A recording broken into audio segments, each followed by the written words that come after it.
in the luxurious office of the director of the restaurant. In the place where the subordinates were usually located sat a man in his 50s. Since there was a tense silence in the room, one could assume that the upcoming conversation was quite serious. Little did he know that Philip Miller was anxiously awaiting the decision of his boss, James Harrison. Working as the manager of this fine establishment, he found himself in a situation where he urgently needed someone's help. Why on earth is he walking around? I've been sitting in this office for the past hour like a lost man, probably admiring his restaurant again, Philip thought with irritation. At the same moment, the door opened and James Harrison entered the room. He was a tall, trim man with a kind but overly pale face and a strong-willed chin. His shrewd gaze slid over Philip's face, unmistakably recognizing the uneasiness that plagued his employee's soul. "Shall we get to the heart of the matter, Philip? What is the reason for your desire to meet?" James Harrison said, sitting down in a leather armchair. "I hope your daughter Emily is all right." "Yes, of course she's fine," he answered hastily, feeling his heart pounding in his chest.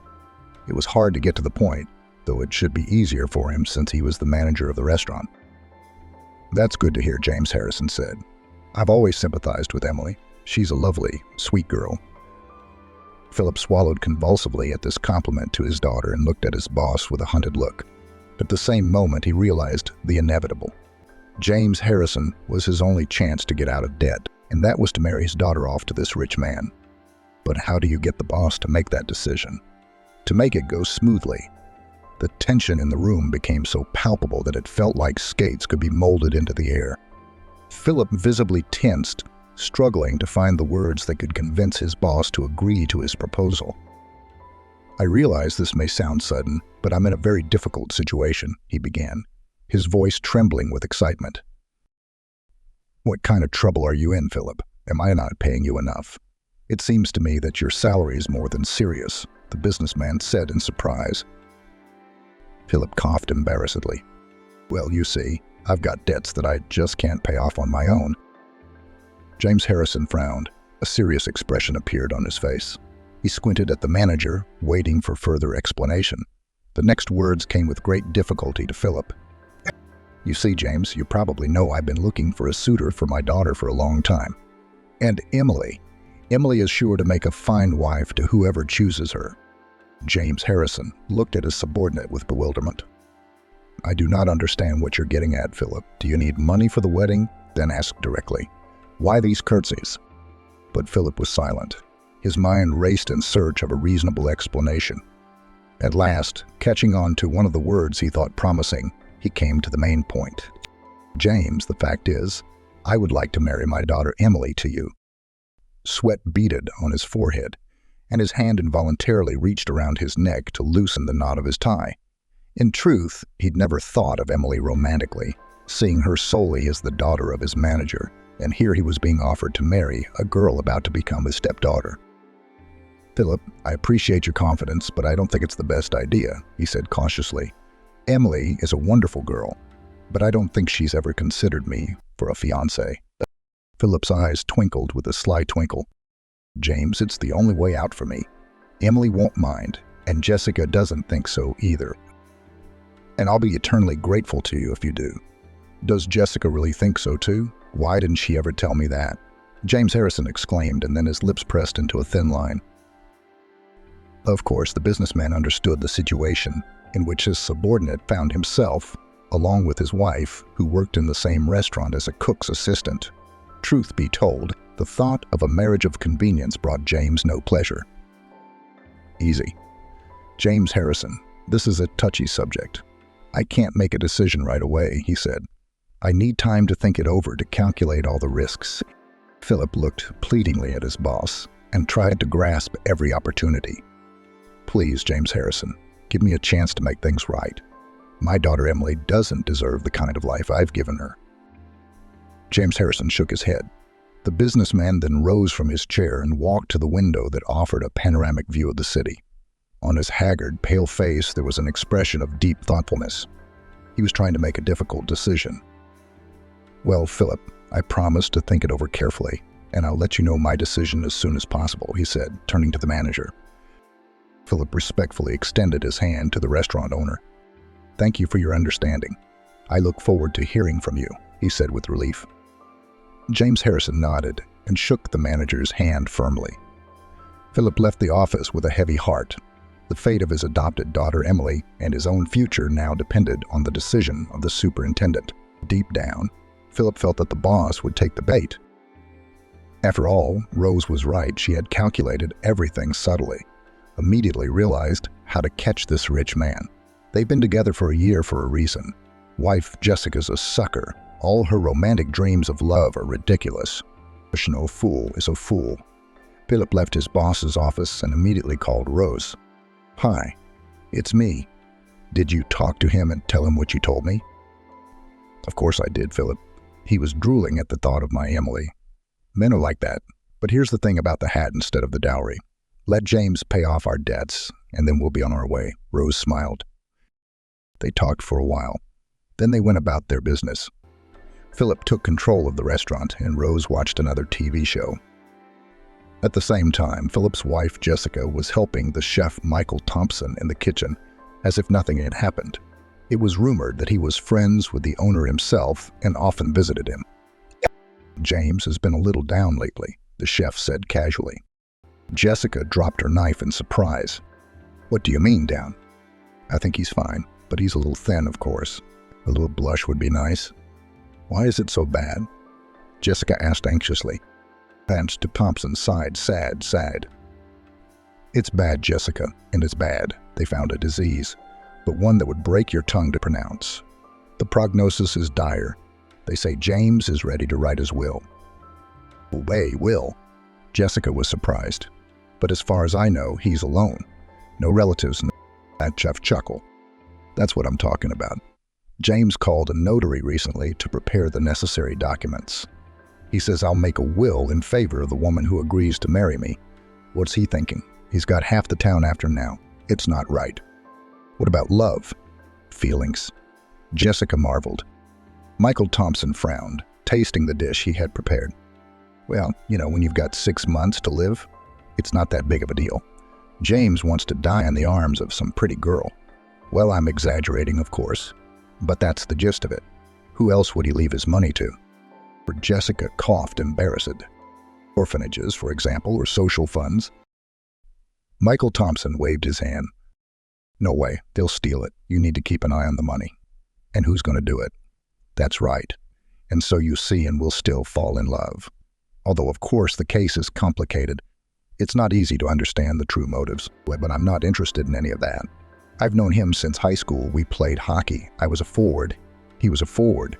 Oh, how long ago was that?" Jessica nodded sympathetically, not even realizing that at that very moment her husband Philip was discussing the marriage of Emily and James Harrison. Time stretched like rubber, showing Philip eternity. Every phone call, every sound of footsteps behind him made his heart beat with furious force. To his only wife, Jessica, he said nothing. Only to his mistress, who had actually devised this cunning plan. Finally, close to lunchtime, the phone rang in his jacket pocket. Philip took the call with a trembling hand, realizing that it could fundamentally change his life. The caller was James Harrison, who again invited him to his office. Philip now went to his boss on his feet, trying not to notice the nasty shiver that ran down his back. This time, the chief met his subordinate with a serious, but at the same time not without sympathy look. "Philip, I've made a decision," he said with a dry official tone. "I agree to take Jessica and your daughter Emily. In doing so, I agree to pay off all your debts to creditors."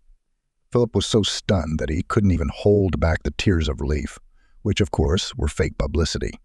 At the same moment, he hugged the businessman, replying with equally warm feelings.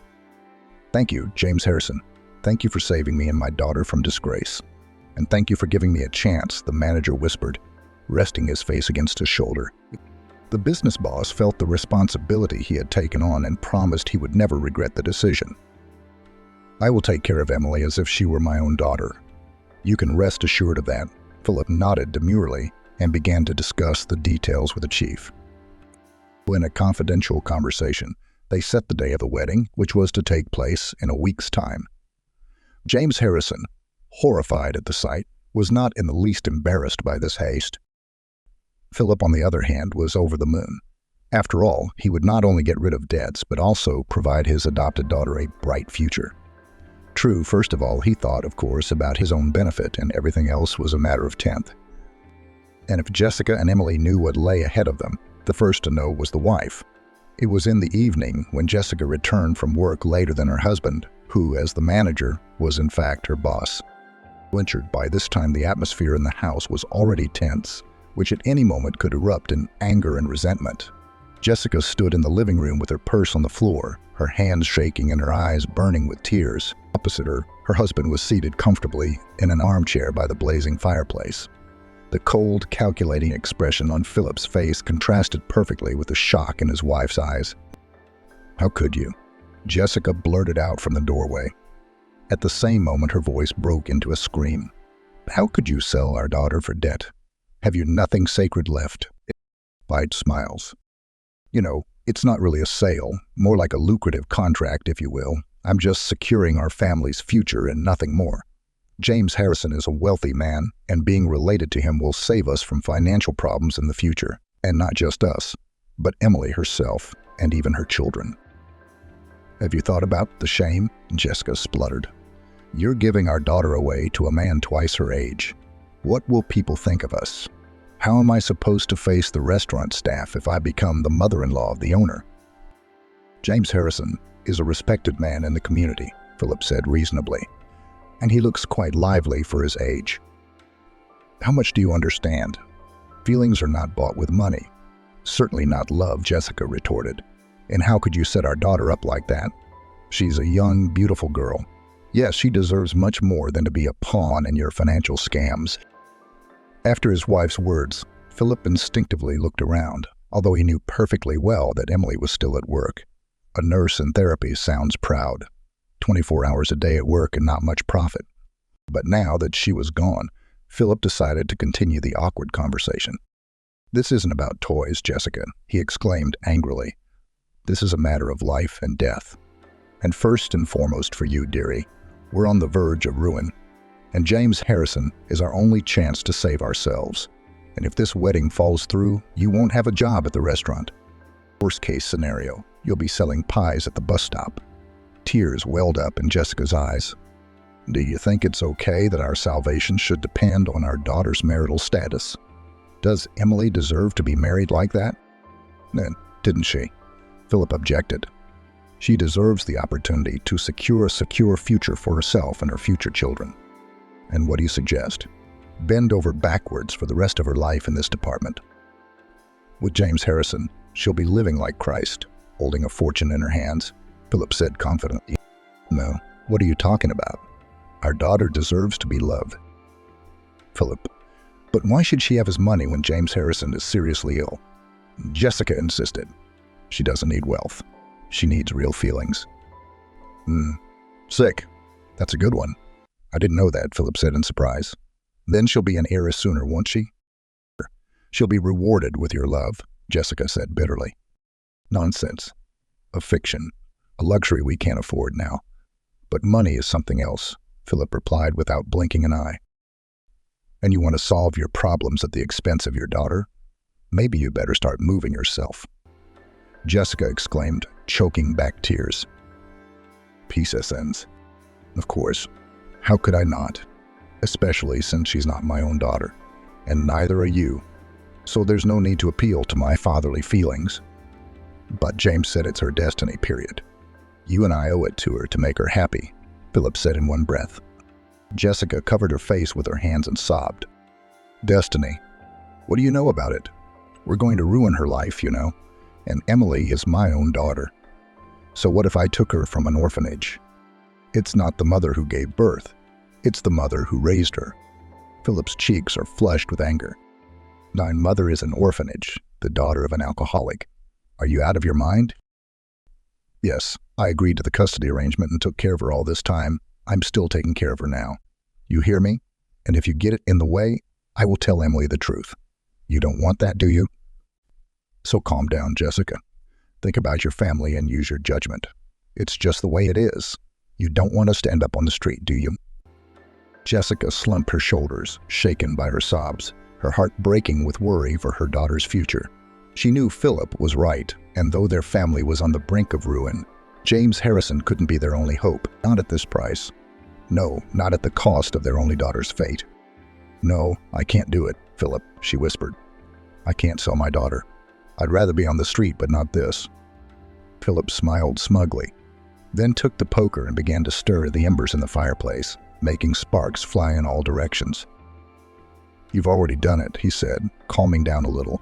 "Yes, Jessica, you've already sold your daughter. From the moment James and I signed the prenup papers." Jessica looked up at her husband in surprise. Her eyes were full of pain and despair. "What prenup? What are you talking about? We can still back out. We could apologize to James Harrison. He'll understand, won't he?" With a sneer. Philip interjected. "Yes, he'd destroy us if he knew we'd changed our minds. He already treats us with contempt, treats us like servants. Fetch, serve, and get out of his sight. Don't think he'll forgive us for this." Jessica recoiled from her husband. At that moment, her heart almost burst with pain. Truth be told, she still couldn't believe that Philip was so easily willing to sacrifice his daughter's happiness for his own gain. "You monster," Jessica shouted. Do you hear me? I hate you." Philip gave her a scornful look, but did not reply. He simply got up from his chair and walked out of the living room. Jessica still stood there, unable to take a step, her whole body trembling. She knew that her husband would never change his mind. That meant Emily was doomed. While Jessica and Philip were discussing their relationship, James Harrison was sitting in his office watching the fish swimming in the aquarium. The businessman was not feeling well. Painkillers practically did not help, so he felt a strong decline in strength. In his head were born thoughts of how to burn a profitable alliance with Emily. God, marrying Philip's daughter. What if it didn't work out? But he was on the verge of bankruptcy. It would be an ingenious move on Philip's part to get him out of financial trouble. James cringed at the thought of it. At 49, he already felt like a real old man. And then there was this disease. It had aged him in a matter of months. Did he need this wedding? A difficult question, and one he didn't know the answer to. He also doubted Emily's motives. Would she truly love him, or would she be just an obedient tool in her father's hands? The thought of a marriage based on mutual gain was unpleasant to him. In truth, he wanted true love, the union of two hearts. Besides, a marriage with Emily could ruin his reputation, because people will surely whisper that he is a cold-blooded, calculating rich man, ready to do anything to satisfy his own ego. Emily is beautiful, of course, but is she intelligent, kind, sensual? They've barely spoken to each other.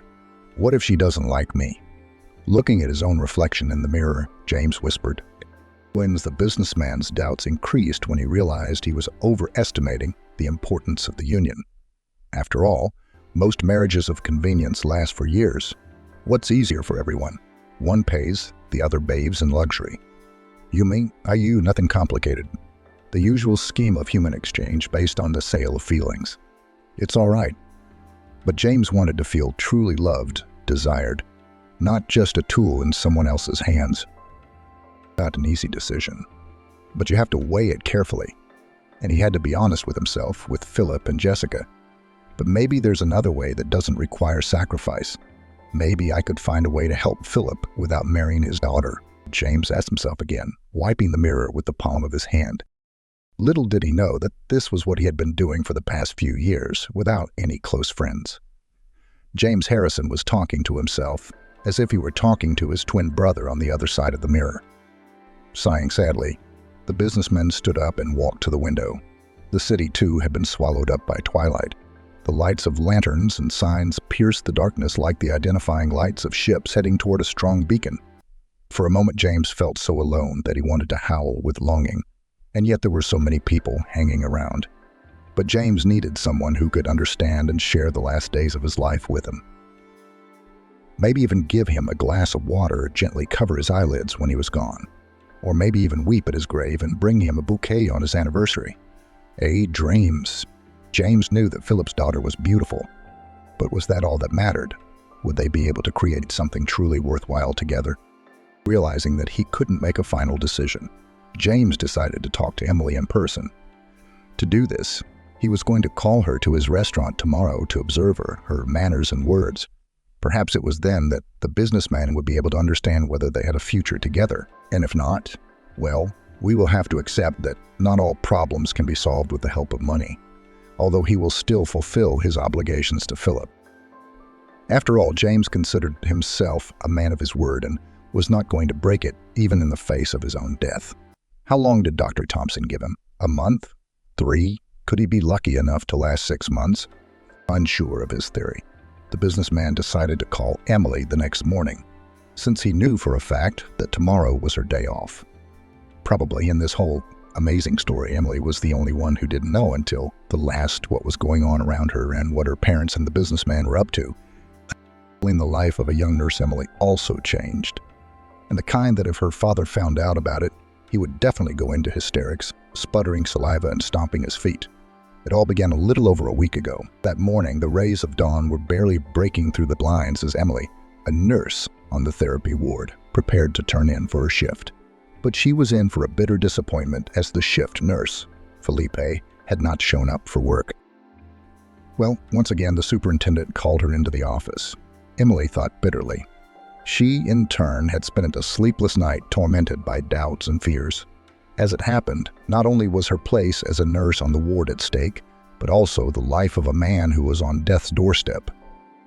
It all started with the fact that, late in the evening, a man without documents was brought to them with signs of severe pneumonia.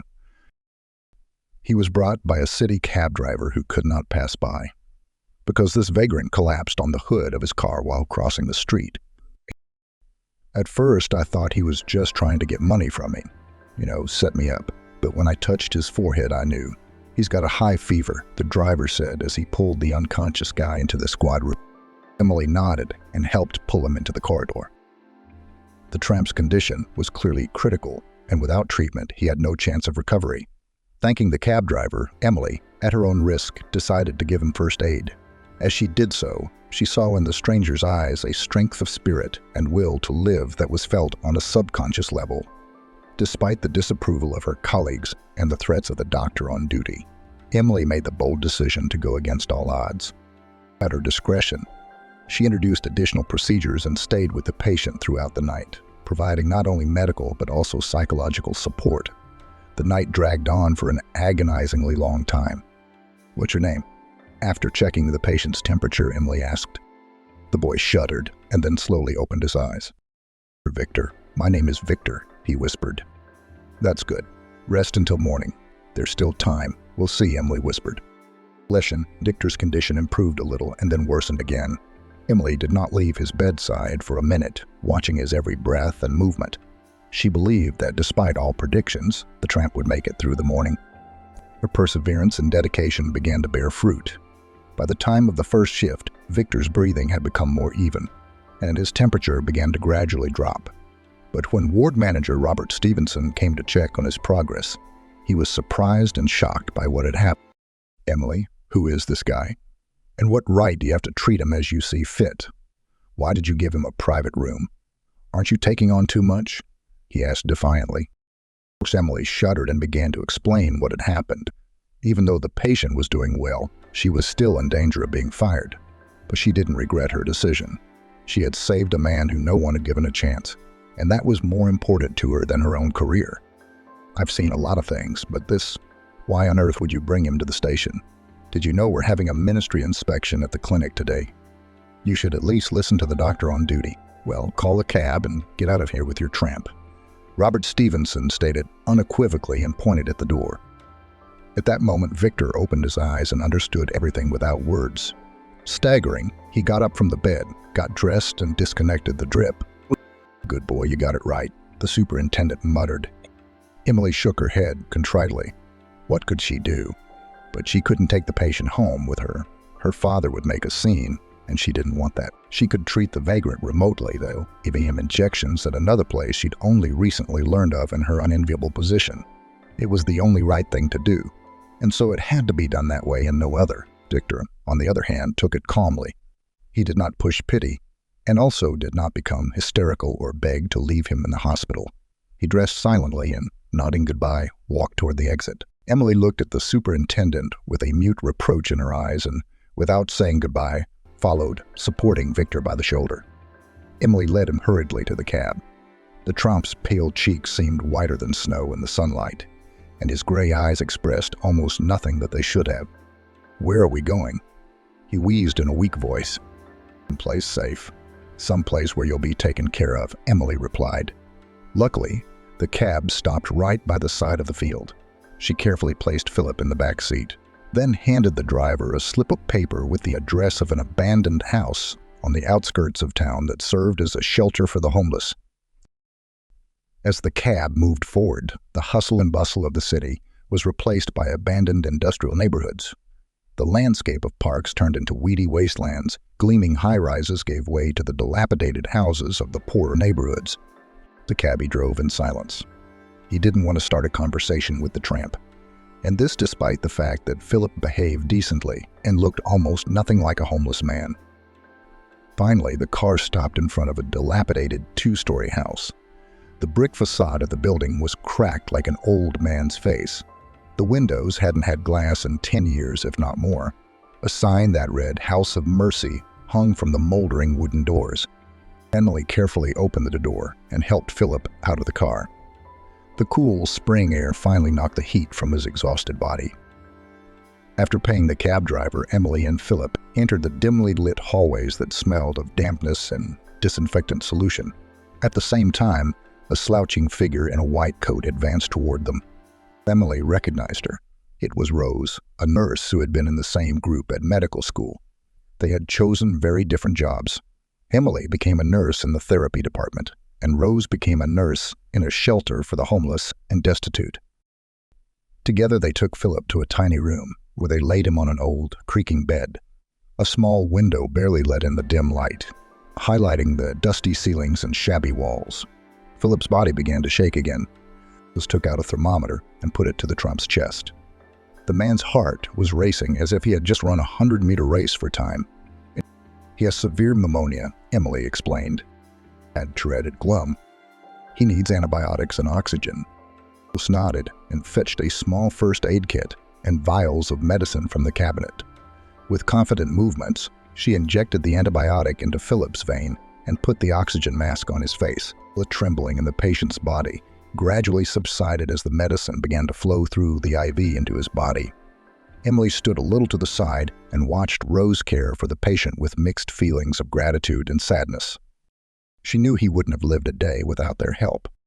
"How did he end up on the street?" Rose asked. "It's hard to say," Emily sighed. "He doesn't say much. I met him a few hours ago. I wanted to leave him at the station, but they wouldn't let me." Rose nodded in agreement. She'd seen enough street people in her life to know that each of them had a complicated history. Philip, on the other hand, was just another poor wretch in a long line of people left behind by ruthless society. "I'll take care of him," Rose said. "Until he feels better, he'll stay here." "Thank you, Rose. I won't forget your help." Emily said goodbye and went outside. Then she hailed a cab again and asked the driver to take her home.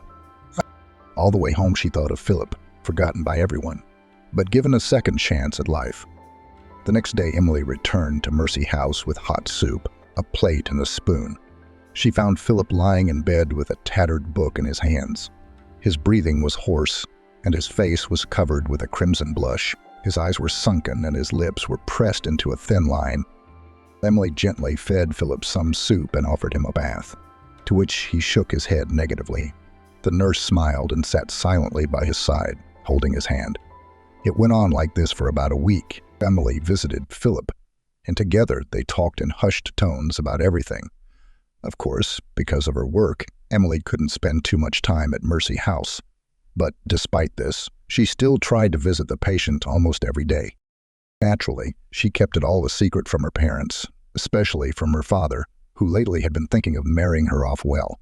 Her mother, on the other hand, did not rush her daughter with her choice, wanting to keep her by her side longer. Emily was also well aware of the fact that she was adopted and found out about it quite by accident, when, as a high school student, decided to do a general cleaning of the house.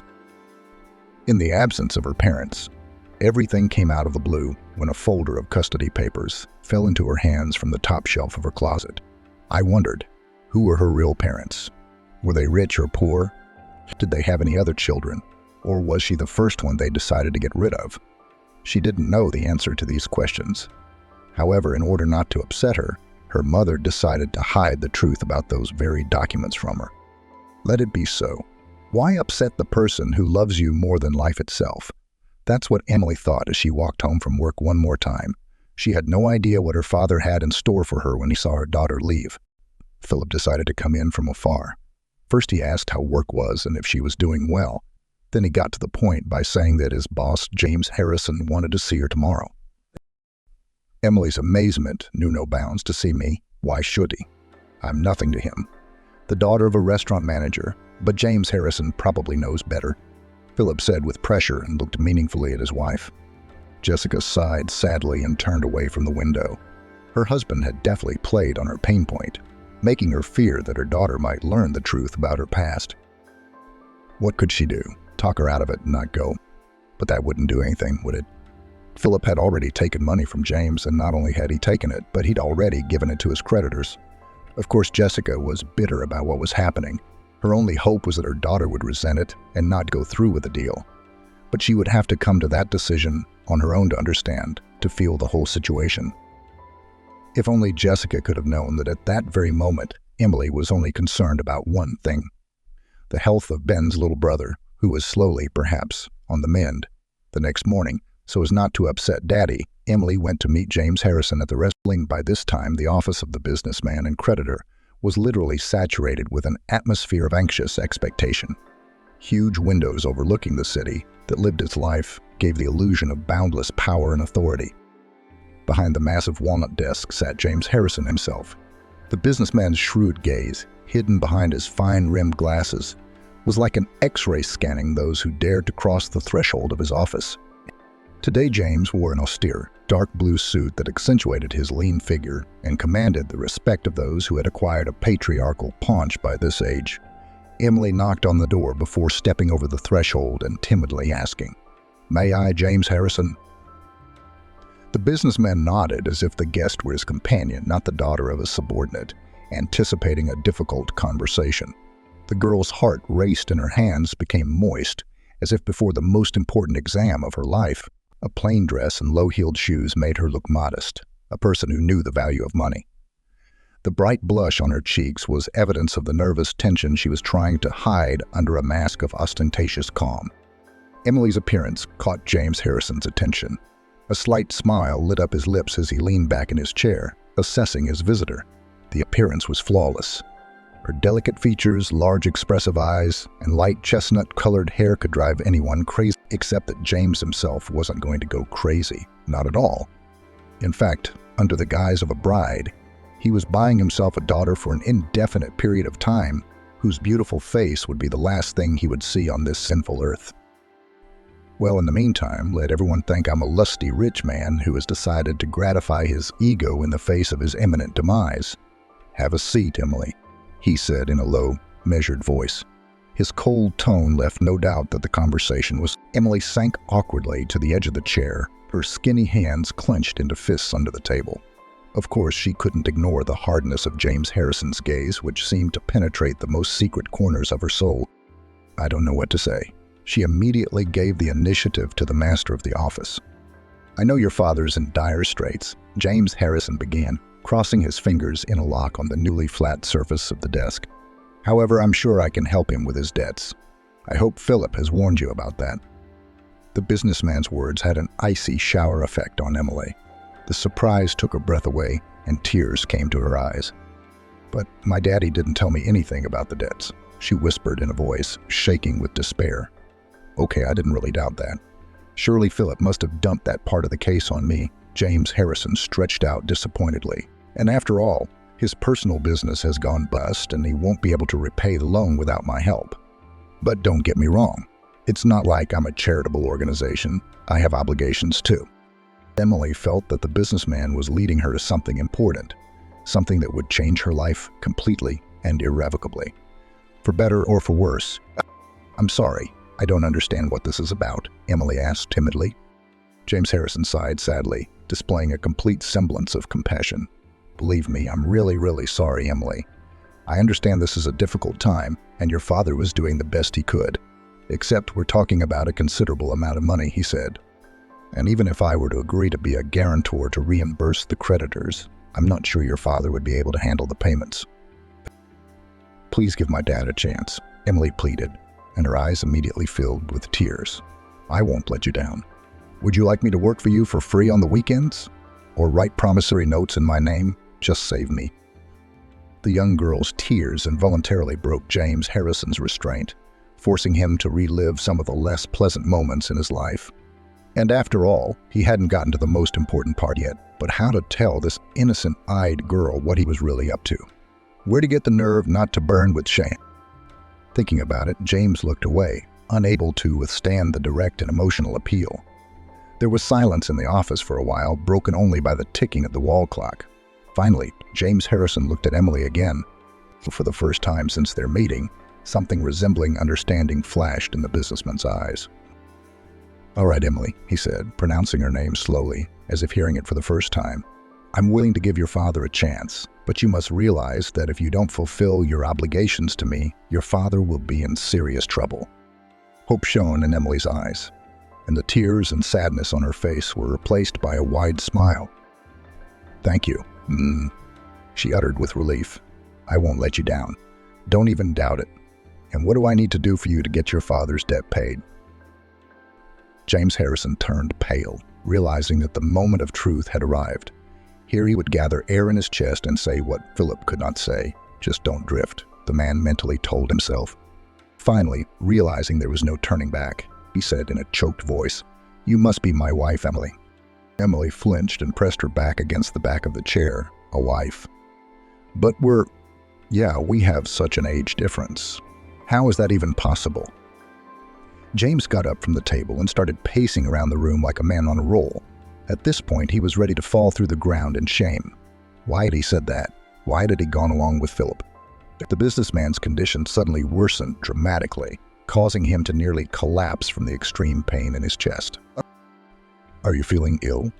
Emily shouted as she saw the businessman slumped on his side, clinging to the edge of the table with his fingers. No, it will pass surely.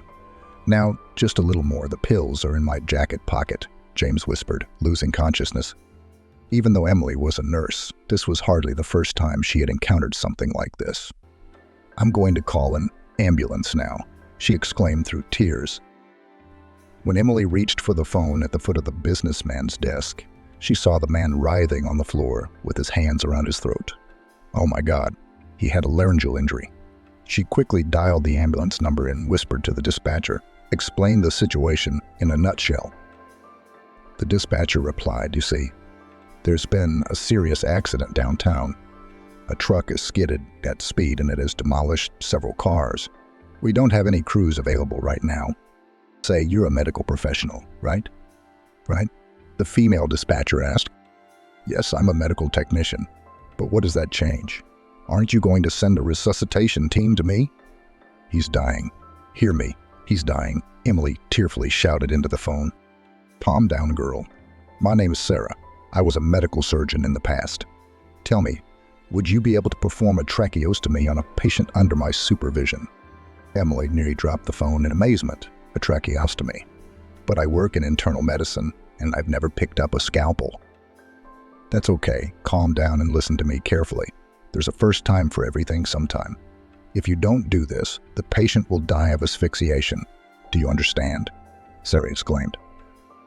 Emily shifted her gaze to the injured James Harrison and realized that there was no other option anyway. What happened next she remembered like a blur. She called the waiter and ordered him to bring a clean towel, a knife, and something to sanitize. Her mother Jessica was in the kitchen at the time, helping the chef prepare another order. Emily acted almost mindlessly, as if on automatic.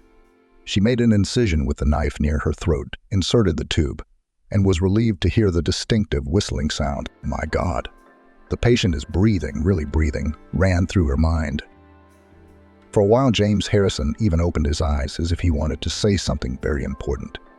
Tears flowed from the businessman's eyes as he realized that Emily had just saved his life. It wasn't long before the emergency room doctors finally arrived. Emily sat in the corner and cried, crying because she had never been so heartbroken. When Jessica heard what had happened, she ran into the office and began to hug her daughter. I'm sorry, honey. I'm so stupid for listening to your father. You shouldn't have come here and you don't need any money. Let him work it out for himself. Emily looked at her mom in surprise. You knew about this too. And you didn't say anything? At first, I kept quiet, but then my dad started blackmailing me into saying that he'd tell me like I wasn't related to you. Now, you knew? Emily blurted out. Jessica covered her face with her hands and cried again. Meanwhile, the paramedic on the team began thanking the nurse for the surgery. Yes, you surprised me, girl, very much. It had to be so skillfully conducted, step by step, and the incision is so neat. Want to show medical students in lectures. I think the surgeon on duty will be grateful to you. That I am AT. It's Sarah, thanks, your dispatcher. She was the one who directed you. The paramedic was silent for a moment, and then politely said goodbye and followed his colleagues, carrying James Harrison to the ward of the local hospital. And at this very moment, her unworthy father was miles away, in a cozy bed with his mistress Rose. So, did we spin this thing out pretty good? The hottie asked. Alex looked at the girl with disbelief, but it's too early to say for sure. You know, James can change his mind 100 times.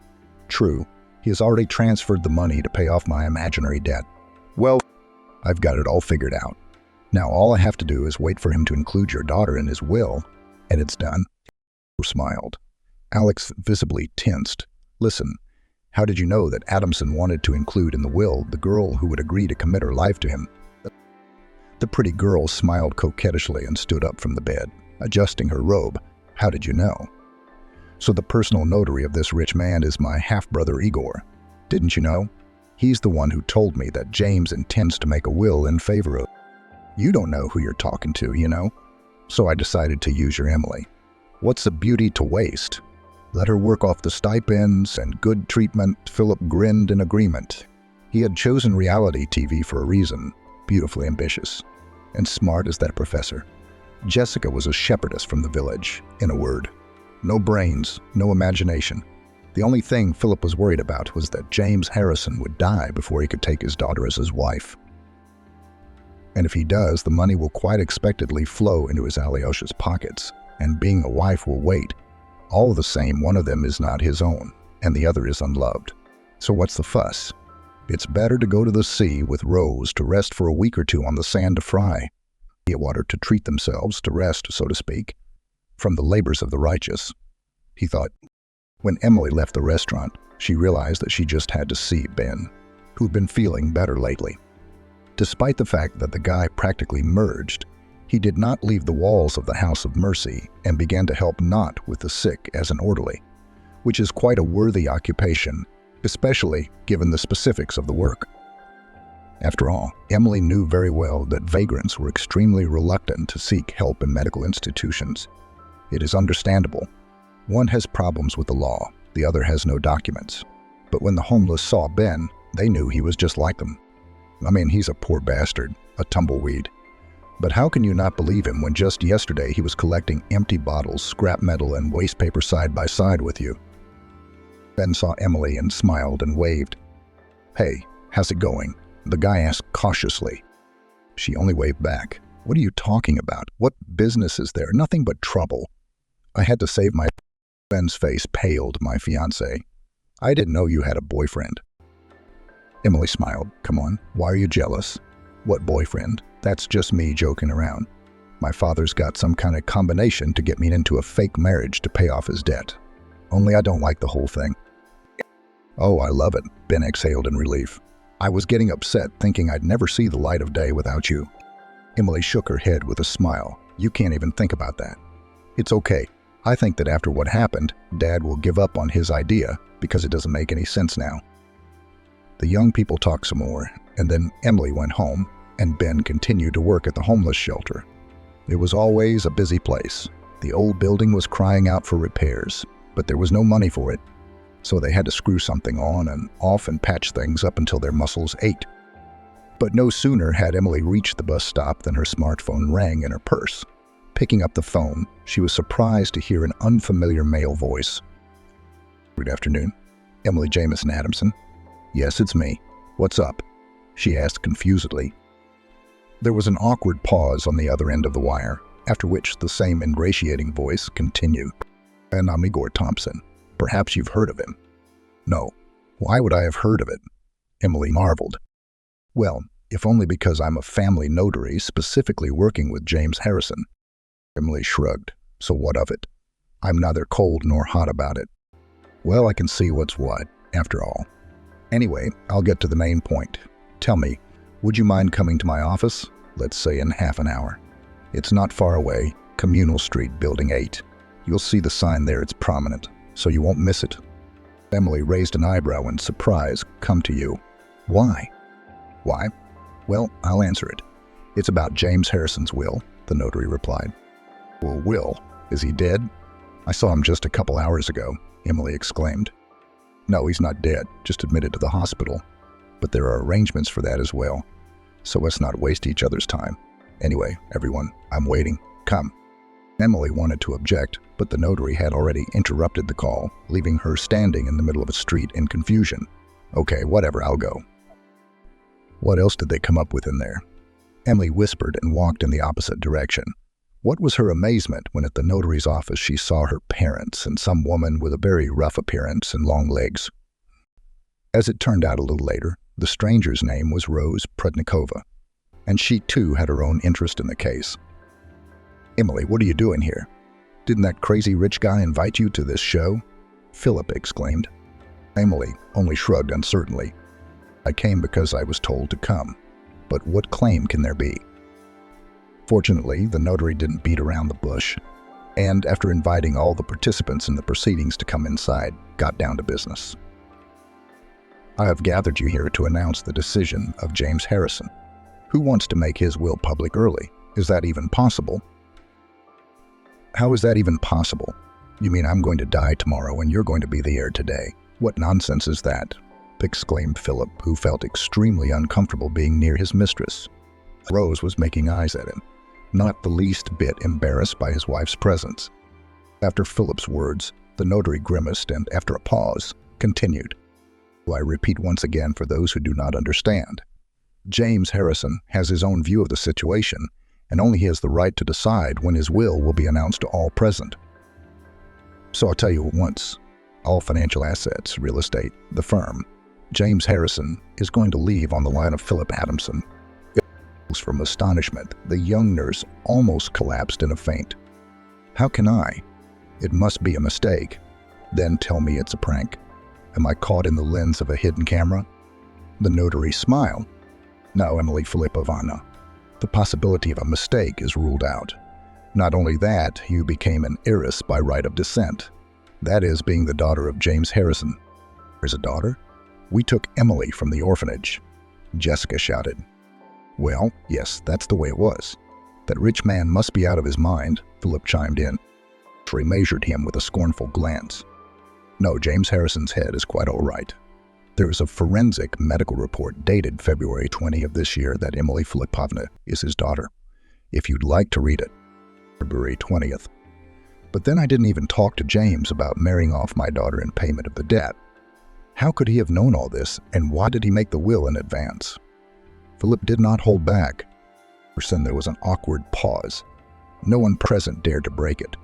At that moment, Rose came on the stage, and first of all, she gave her lover a glare and did it defiantly in front of Jessica. "So you're asking, how did James know about all of this?" Rose began in a languid voice. From me, of course. Who else would it be from? All this time, I've been working for James and infiltrating your confidence to instill the idea that you absolutely had to marry your daughter off to him." Philip turned pale, then began gulping for air with his mouth like a beached fish. "But why did you do it? What was the point of it? And how could Emily be his daughter?" Rose smiled. "Very simply. Years ago, James broke up with a girl named Erin, who, without knowing it herself at the time of the altercation, was pregnant by him. Can you guess what happened next? Emily's biological mother suffered from a rare form of blood disease and passed away 3 days after giving birth. That's how Emily ended up in an infant home, from where she was safely taken by you and your spouse." "Jesus. So I've been raising James Harrison's daughter all this time, just to please him," Philip burst out. But Rose was not impressed. As it turned out later, James Harrison only found out about his daughter's existence 6 months ago when the donor sample bank gave him a 100 match. That's when the businessman realized that all this time his daughter was around. True, she lived in the family of his subordinate, but who cares? The main thing is that he really did have a daughter. In addition, James had long wanted to expose his manager in fraud, so they sent me Rose with a special task. The businessman wanted to see if the foster father would pass a background check or sell his daughter for money. Since Philip had chosen the second option, James Harrison decided to act as the situation dictated. Now, if Philip hadn't given his daughter away and protected her, the businessman would probably never have been able to tell Emily about his relationship to her. But things turned out the way they did. Seeing her adoptive father in such an unflattering light, Emily waved her hand and left the notary's office in tears. Her mother ran out after her and decided to get a divorce. Frankly speaking, she had previously suspected her spouse of infidelity, but this case was the last straw. On the way to the hospital where her father was lying, Emily told her mother about Ben, that she was in love with him. I'm furious and sailing. Good for you, daughter. I hope you'll be happy with him. Half an hour later, Emily, Jessica, and Ben were gathered in the room of James Harrison, who had come to his senses and was looking at his daughter with tears in his eyes. And when Ben publicly asked the businessman for his daughter's hand in marriage, James Harrison was over the moon. Responding with approval, the businessman blissfully closed his eyes. Perhaps this was his male happiness, the very thing when you want to go on living no matter what. There is for the sake of whom, and also to successfully fight the disease to dance at the wedding of his daughter, whom he had found only 6 months ago. After buying a bouquet of lilacs from the little girl, Oberon reluctantly shuffled home. Barely entering the apartment, she froze. Aubrey was funny, such a sweet and cozy woman. Such cute, a little ridiculous individuals made her face involuntarily blurred into a smile. For some reason, it became immediately clear that before you a good-natured person who will not do meanness, will not betray, is not sick of dirt. Where did such confidence come from? Small height, dense build, hilarious redhead, all some kind of sunny, with a scattering of freckles, bright blue eyes, chubby pink cheeks. She walked on the ground a little lopsidedly, like a bear cub, a marvelous shade. People with this appearance from childhood teased red-haired clown. Oberon was not exempt from this fate. Having long since come to terms with such a bright appearance, it is characteristic that the mockery after the first acquaintance with a fiery red-haired girl, and then a girl and a woman, always stopped very quickly. Oberon conquered offenders with her naive directness, unwillingness to give a vicious rebuff in return. Why offend such a harmless creature? It was more pleasant to be friends with her. In this case, Mother Nature managed to award the girl a lot of dexterity in children's games. At school physical education classes, she did not lag behind her peers.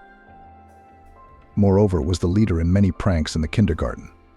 It was Oberon took the little gang out of the territory through a gap in the fence, as the leader led the kids to the neighboring garages, where the bravest were offered to test the ride of courage. The rules were simple: climb to the roof of one of the garages on a rickety, and someone forgotten at the gate ladder. Then you go to the garage closest to the children's institution, from which you jump into the sandbox standing by the fence. So that the friendly team was not afraid, the first to do all these simple manipulations, Oberon. In a minute, her ringing voice, already encouraging, was heard from the platform behind the swings. Let's be quiet, or Kira Swan will notice. Everyone climbed, crossed, and jumped, except for Kieran, who was long and skinny. He'd always been a bit of an outlier in their older group. Why on earth had he even gotten into this adventure in the first place? Accepting the jumpers, Oberon seated them on a bench. While the teacher was chatting with her colleague about something, Oberon went to the eye again. The confused Karan was shuffling from foot to foot at the garage, not daring to step on the bottom step of the fragile ladder. "Give me your hand, I'll take the first one, and you follow me," said Oberon. From the garage, too, jumped off with a strong duet. Hand in hand, with briefcases later, they went to the same first grade. The irredeemable ones, the little bully Oberon, and the unintelligent Kieran. She dragged him along with her in all her mischief. They walked from school past the fountain near the plant office, the furniture factory. September is still hot in their southern town, and they are tired after school. Why not cheer up? At home, Oberyn has only an old grandmother. She won't notice they're both wearing their school uniforms. Jump over the edge to where the water's up to their waists. Gracious coolness, tight jets of water falling from above. It's great, especially since Kieran's mom has no time to take care of him. For months he was in the care of a nanny, always trying to escape to the house of a girlfriend, where cozy smells, delicious buns and cherry compote.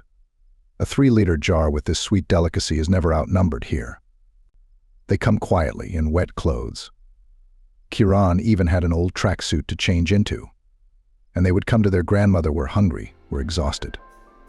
So they grew up in this modest old-fashioned apartment with carpets on the walls, crystal on the shelves, an empty chest of drawers with thick fluffy plaids, in which they wrapped themselves in winter, the two of them to watch their favorite cartoons about Tom and Jerry on TV. Oberyn's parents were oilmen who spent their whole life somewhere near a drilling rig, designing it themselves, then controlling whether there were any failures in its work. They would go to their daughter's house for a couple of summer months, and then all together they would go to the Black Sea. It takes only 5 hours to drive from them to the coast. It's a paradise there. The salty reservoir rolled on the sand or pebbles with foamy waves. The sun covered my skin with bronze tan. Palm trees and magnolias glistened with foliage. The last representatives of tropical flora also dizzy their heads with the sweet, fragrant aroma of their white, graceful flowers. There was even an amusing incident in their family. One evening, while everyone in the boarding house was at a dance, Oberyn's father, Vincent, climbed a tree and plucked a fragile magnolia flower for his wife. In the room, they put it in a water pitcher. It's a good thing the maid stopped by before they went to bed to see if they needed anything. "You're out of your minds, dear guests," she gasped.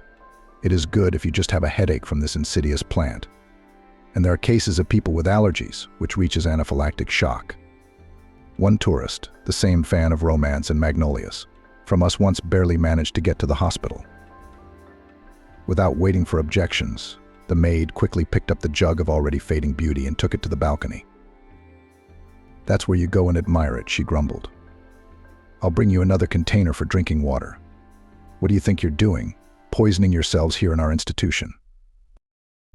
The next day, Vincent dutifully went to the local market and brought his red-haired wife a bunch of large daisies and a large watermelon with thick black seeds and bright red, juicy flesh.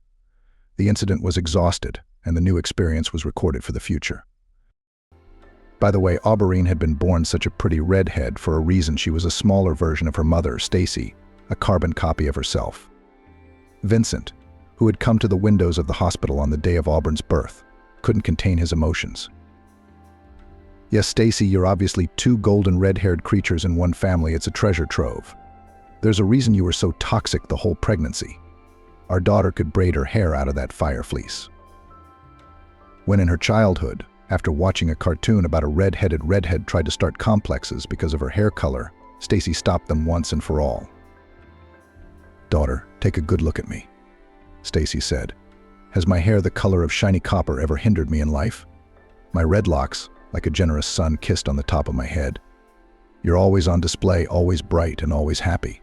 Your life, too, will be if not a constant celebration, then certainly not a boring every day. Believe in yourself, Abby. Appearance is a shell. I wish you had a heart of gold. Good people get back 100-fold the warmth they give, even if they forget the good deeds themselves." Oberyn remembered her mother's words from that time. It was as if she had stamped on a metal surface an inscription dear to her heart, the kind of engraving one usually writes on commemorative gifts. She loved her parents fanatically, despite the fact that she had seen little of them. And now her now gray-haired enthusiasts, Vincent and Stacy, were away working on new drilling technology. How many young engineers are there around? And no, if something complicated is being implemented in a distant enterprise, Vincent and Stacy are as good as gone, Oberyn thought. She had long since gotten used to their long absences, having learned to be quite independent after her grandmother's death. She'd gotten married early, almost right out of high school. A young married lady is not a big deal. You have to live up to your status. Oberyn's husband was that childhood and youthful friend, the unforgettable Kieran. They had been so used to being inseparable since kindergarten that their marriage was taken for granted. Love is different, isn't it? Some people build relationships on the flames of passion, while others spent a long time choosing, courting, and pursuing the object of their desire. Kieran and Abby had another version, which is usually called love friendship. It seems that no one sighs for anyone. Under the moon on the bench stars do not admire. Candy and bouquets in the heart does not carry. But it was astonishing that such a phenomenon could be written down in the new medical discoveries. It became difficult for Kieran to breathe without Abby, and panic appeared. Abby had to know every minute what was going on with Kieran, what her heartfelt friend was doing.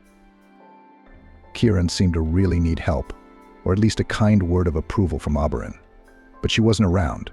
They both did evenly in school, no brilliant successes, but no embarrassing failures either. After receiving his diploma, Kieran wisely decided not to go to the local technical university, which trained tamers of computer hardware. Instead, he chose a down-to-earth profession installing smart machines, connect everything intelligently, fill them with optimal stuffing. The basics of this profession began to pop out at him already by the end of the first year. Which of his friends or neighbors to help with a laptop or desktop PC? He never said no. Soon the neighborhood was posted ads I install and configure computers, inexpensive with his home phone number. He and Kieran had a long laugh that Kira's grandmother now had to be paid a salary to act as a silent dispatcher. She answered the phone, recording the client's details. By evening, the list of those wishing to use the services of the young master was already ready. Surprisingly, there were many orders for installation and connection. Soon Kieran and Oberon could afford frequent trips to their favorite pastry shop with divinely delicious cakes and coffee. By the winter session, they had accumulated a sum of money in their unexpected expenses piggy bank. It would be enough for their common beautiful dream to see St. Petersburg in all its glory. Both of their parents were away for long periods of time, so Kieran didn't need to come home after class. He worked in the improvised workshop they had built in the apartment, coming only at night. His mother took care of her son's upbringing strictly by phone at 22 at check call. "Kier, are you all right?" Eating regularly, preparing for the session. "Yes, Mom, everything is fine," he answered. A theatrical pause followed. "Then I can work in peace. I've got a lot on my plate." And Kieran's mom would disappear again with the dial tone. He sometimes didn't even know in which city his mom was shining on the stage at that moment. Oberon and his grandparents, as she affectionately called them, were no less punctilious. Their interrogation was usually meticulous, but it was Vincent's grandmother, not Aubrey, who peppered them with questions. She reported cheerfully that everything was going according to plan, that her granddaughter had passed her credits and exams on time, without arrears. And now the girl was going with Kieran to the northern capital. Even airplane tickets have already been bought. After the conversation with her grandmother, Stacy and Vincent looked at each other. "Don't even get me started," the man said. "They're both 18 now. Kieran is a decent guy. I trust him. He would never hurt our girl." Aubrey has chosen a very interesting profession for herself, organizer of festive events, specialization event manager. Lucky that there is such a faculty right in their city, at the Federal University. It is called, however, ornate crowdsourcing and event management. But the group was excellent. The guys and girls were all creative individuals. A month after the beginning of the classes, they were already having fun at the kapustnik, singing in the choir, learning national dances, learning the science of stage craftsmanship, and studying the psychology of influencing hearts. Abby did not just come home from school, but flew on wings, joyfully sharing all her achievements with her grandmother and Kieran. So both of them passed the session without any problems. Abby and Kieran flew to Peter, a city that was both majestic and silent from the heavy frost, at lunchtime. After settling into their room, they immediately rushed to the Georgian cafe in the building across the street. Khachapuri with cheese, khinkali filled with minced meat, hot juice and spicy Abkhazian snacks, everything was unusual, and therefore delicious. They ordered themselves a glass of red wine like adults. Now it seemed to them that they were not students, but solid, experienced men and women. Next, everything happened rapidly. They came out of the friend zone, barely returning to the room. They had fallen asleep in each other's arms 1,000 times before in the evening to the peaceful hum of the television, always hugging each other in a friendly way when meeting and parting, kissing each other on the cheek, touching their lips to each other's foreheads if there was a suspicion of fever. There were no vibes, no chemistry, which seemed to appear at such close communication of young people. And they had never in all that time fallen in love with any of their peers on the side. Among their classmates, they were an unspoken couple, only together, only next to each other. All the gossip had bypassed them, but their hormones were dormant, not pushing them to sensual actions. Here in St. Petersburg, they, inexperienced, young, heated by wine and impressions, became close so naturally, as if they had already entered heaven. The full moon smiled, winking at the shining stars. Young people, may the heavens grant you personal happiness. Bobby and Kieran, engrossed in each other, did not hear the moon's whisper. And was there one? Maybe the wind and snow had dreamed it all on that magical St. Petersburg evening. The trip to northern Palmyra was a revelation for the guys in many ways. They lived in a miniature hotel on Maratha Street, a few meters from Nevsky Prospect. The temperature outside the window was increasingly dropping to -15 degrees Celsius. There was an additional cold and dampness from the numerous reservoirs. The snow crunched underfoot. We didn't walk for a long time. We saved ourselves in cafes. We took several cups of different teas, arguing which spices gave it a particularly memorable flavor. Sometimes we had a couple of shots of sweet liqueur or mulled wine. For dinner, we brought sweets to the room. From the cafe candy shop again, they piled tea or coffee and enjoyed socializing. The romantic journey flashed by like a single day. They returned home, as always, holding hands. Peter had won their hearts forever and bonded them together even more tightly. A month later, Abby felt distinctly sick. She felt nauseous in the mornings when her grandmother baked pancakes for breakfast, and in the evenings when she cooked pasta patties for her. Stacy was far away from her daughter at that moment. Abby was certainly not a naive little girl. She had long ago bought a pregnancy test from the drugstore that showed the coveted 2 stripes. She broke the news to Kieran, who immediately reassured her. "I know, my dear." "How do you end up so close to the opposite sex?" Oberon asked. "My mother won't be home for 2 months. She has another tour. I don't intend to wait for her consent. Kieran and I have decided to get married." "Make sure you tell her. We'll apply tomorrow. We'll be officially married in a month. Our baby must have a father and a mother. The decision is not open for discussion." "You, Kieran, make it simple," she said. "Where will we live and with what money?" "It's nothing," he replied. "My mother is in a common law marriage with a new man, travels with him in cities. Then he takes her to resorts to rest. The apartment is completely at our disposal. When the deadline comes, you'll take a sabbatical. I've already gotten used to the orders. Word of mouth works. Some clients recommend me to others. I've also prepared a new batch of ads with a different contact number." Mother Kieran, actress Rose Arnold, though she was a supporting actress in the local theater, but on tour in the reserve cast, went always with great pleasure. And Kieran's fathers were constantly changing. A lot of husbands, a lot of passions, so necessary for a creative person. Otherwise, how to play love on stage. In the affairs of her grown-up son, she as long ago did not interfere, almost stopped the daily evening interrogations. Rose firmly adhered to the position bad news finds people. If it is still quiet, then everything goes its way. The last man, Rose, was from the theater commercial circles and suited her most of all with his generosity. To be fair, outwardly Rose Arnold in her 50s was still very good-looking. Over 40 years old in the evening light, as she herself joked. Even detractors had nothing to say. The well-groomed coquette was already a little over 50, but she did not lift anything heavier than cutlery. She was helped by her housekeeper and her son's nanny. What an enviable life.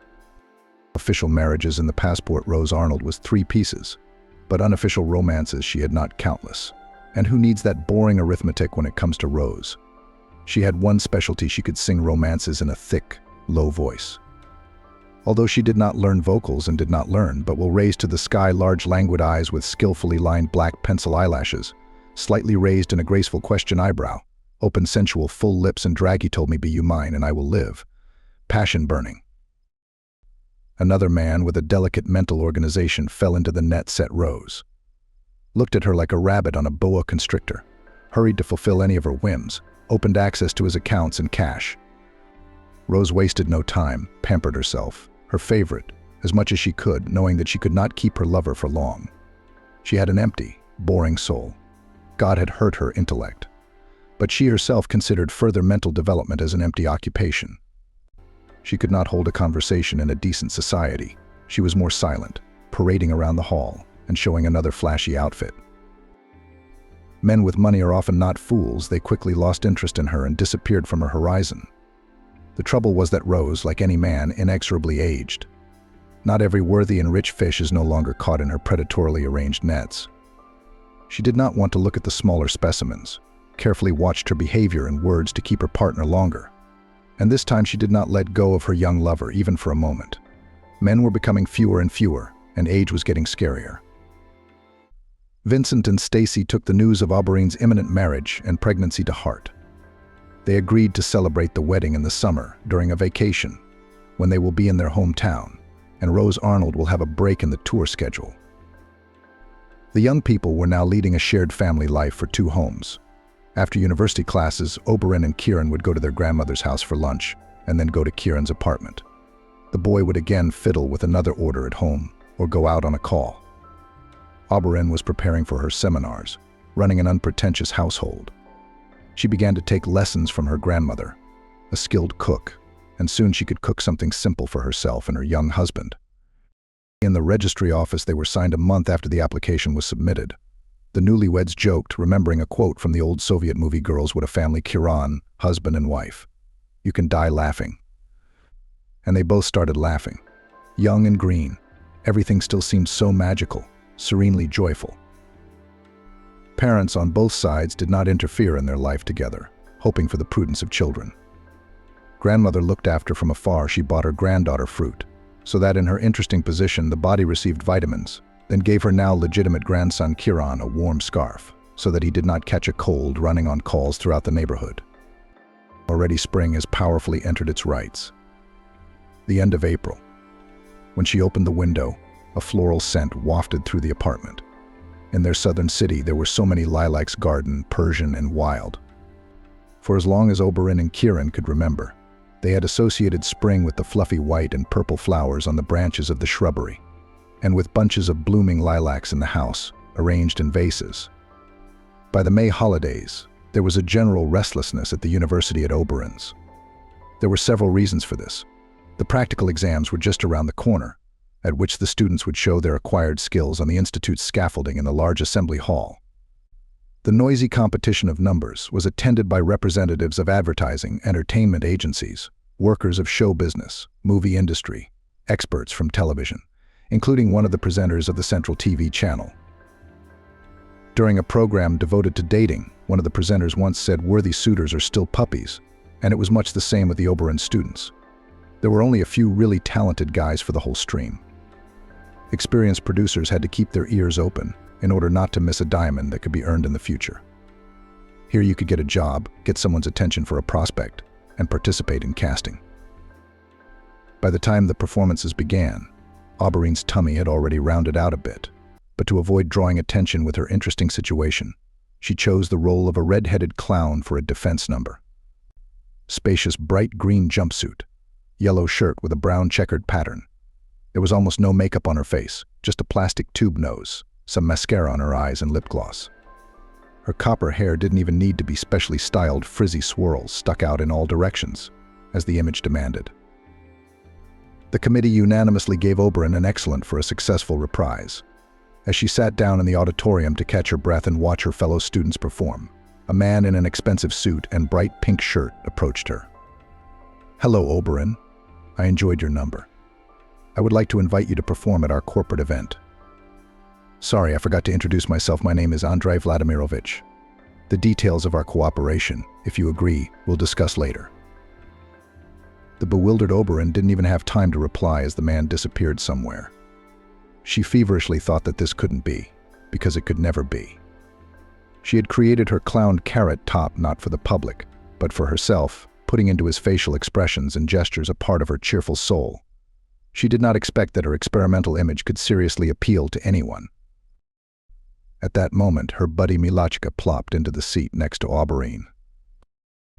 "Abi, don't you get it?" she exclaimed. "The great and terrible Andrew Smolyakov himself just sat next to you.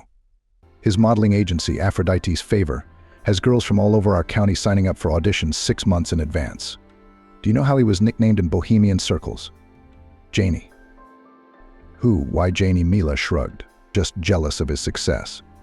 His nickname is the 3 R's, which means dude, dodger, and dodger. He is an excellent swindler, but what a pro. He's got a diamond in the rough. If he spotted someone in the crowd, expect a brilliant career in the modeling business, to file on the world's catwalks, fame and fans. What kind of questions would he have for you? You're a mother, you're not in the trend, and you're pregnant. Is Andrew losing his business acumen? Oberon didn't know what to say to this agitated speech. A void in her mind. She was more concerned about why Kieran hadn't returned her phone call.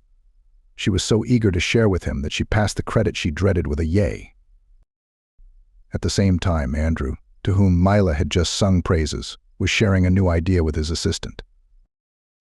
I found a unique person, a young lady performing a skit with a red-haired clown. It will be a furor when we release her on our stage. The contrast between natural beauty and nature's jokes on her appearance. Have you seen this person? She's a walking misunderstanding. But she's a sweetheart. A mix of red hair and spontaneity. What kind of person would take her place? The other one would have burned with shame and complexes, but this one doesn't. Apparently she lives with her head held high. I even saw a wedding ring on her hand. Found a lover of such ugliness. And Andrew, very pleased with his caustic humor, laughed. It was good that the naive Abby did not hear his words. Although who knows, maybe Andrew's words would have hurt Oberyn, but would have saved her from a great misfortune. Andrew's assistant found the young woman the very next day. The background information was as follows: a famous modeling agency was planning another show. Oberyn's task as a red-haired clown was to entertain the audience in the pauses when the models from Andrew's agency would be changed into the next outfits from the collection of a local designer. The action was to take place in a fashionable hotel, stylized as a medieval Gothic castle. All the capital's bowmen was to gather at this outlandish performance.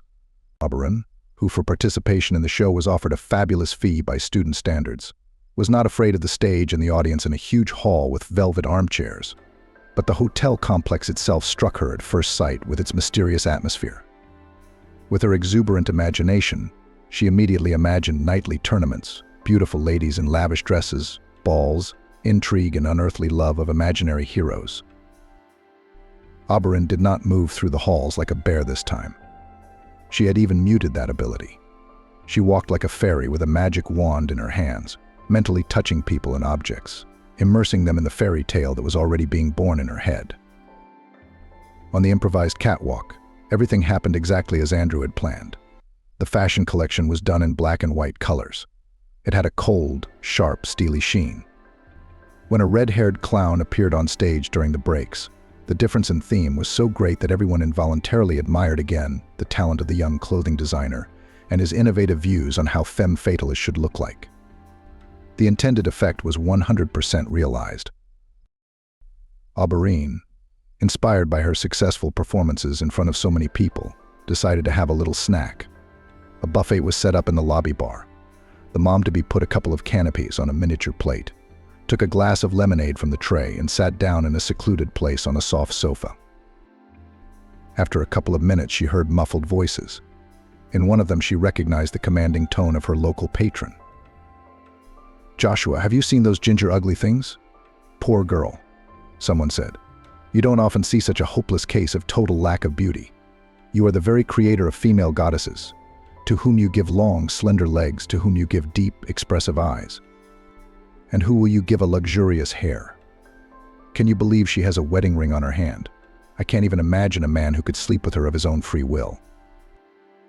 Oberyn dropped the canopy from her hands. Andrew, a well-known person in the city, philanthropist, businessman, owner of the realm of female beauty, said all this with such contempt, as if he were talking about some disgusting insect. "You see such an ugly thing, you want to step on it and crush it." All of Stacy's words about the special charm of redheads were instantly forgotten. In her head, as if in a cramped cage, her thoughts rattled. The program is over. I don't want to wait for any honorarium. Get out of here. Out now.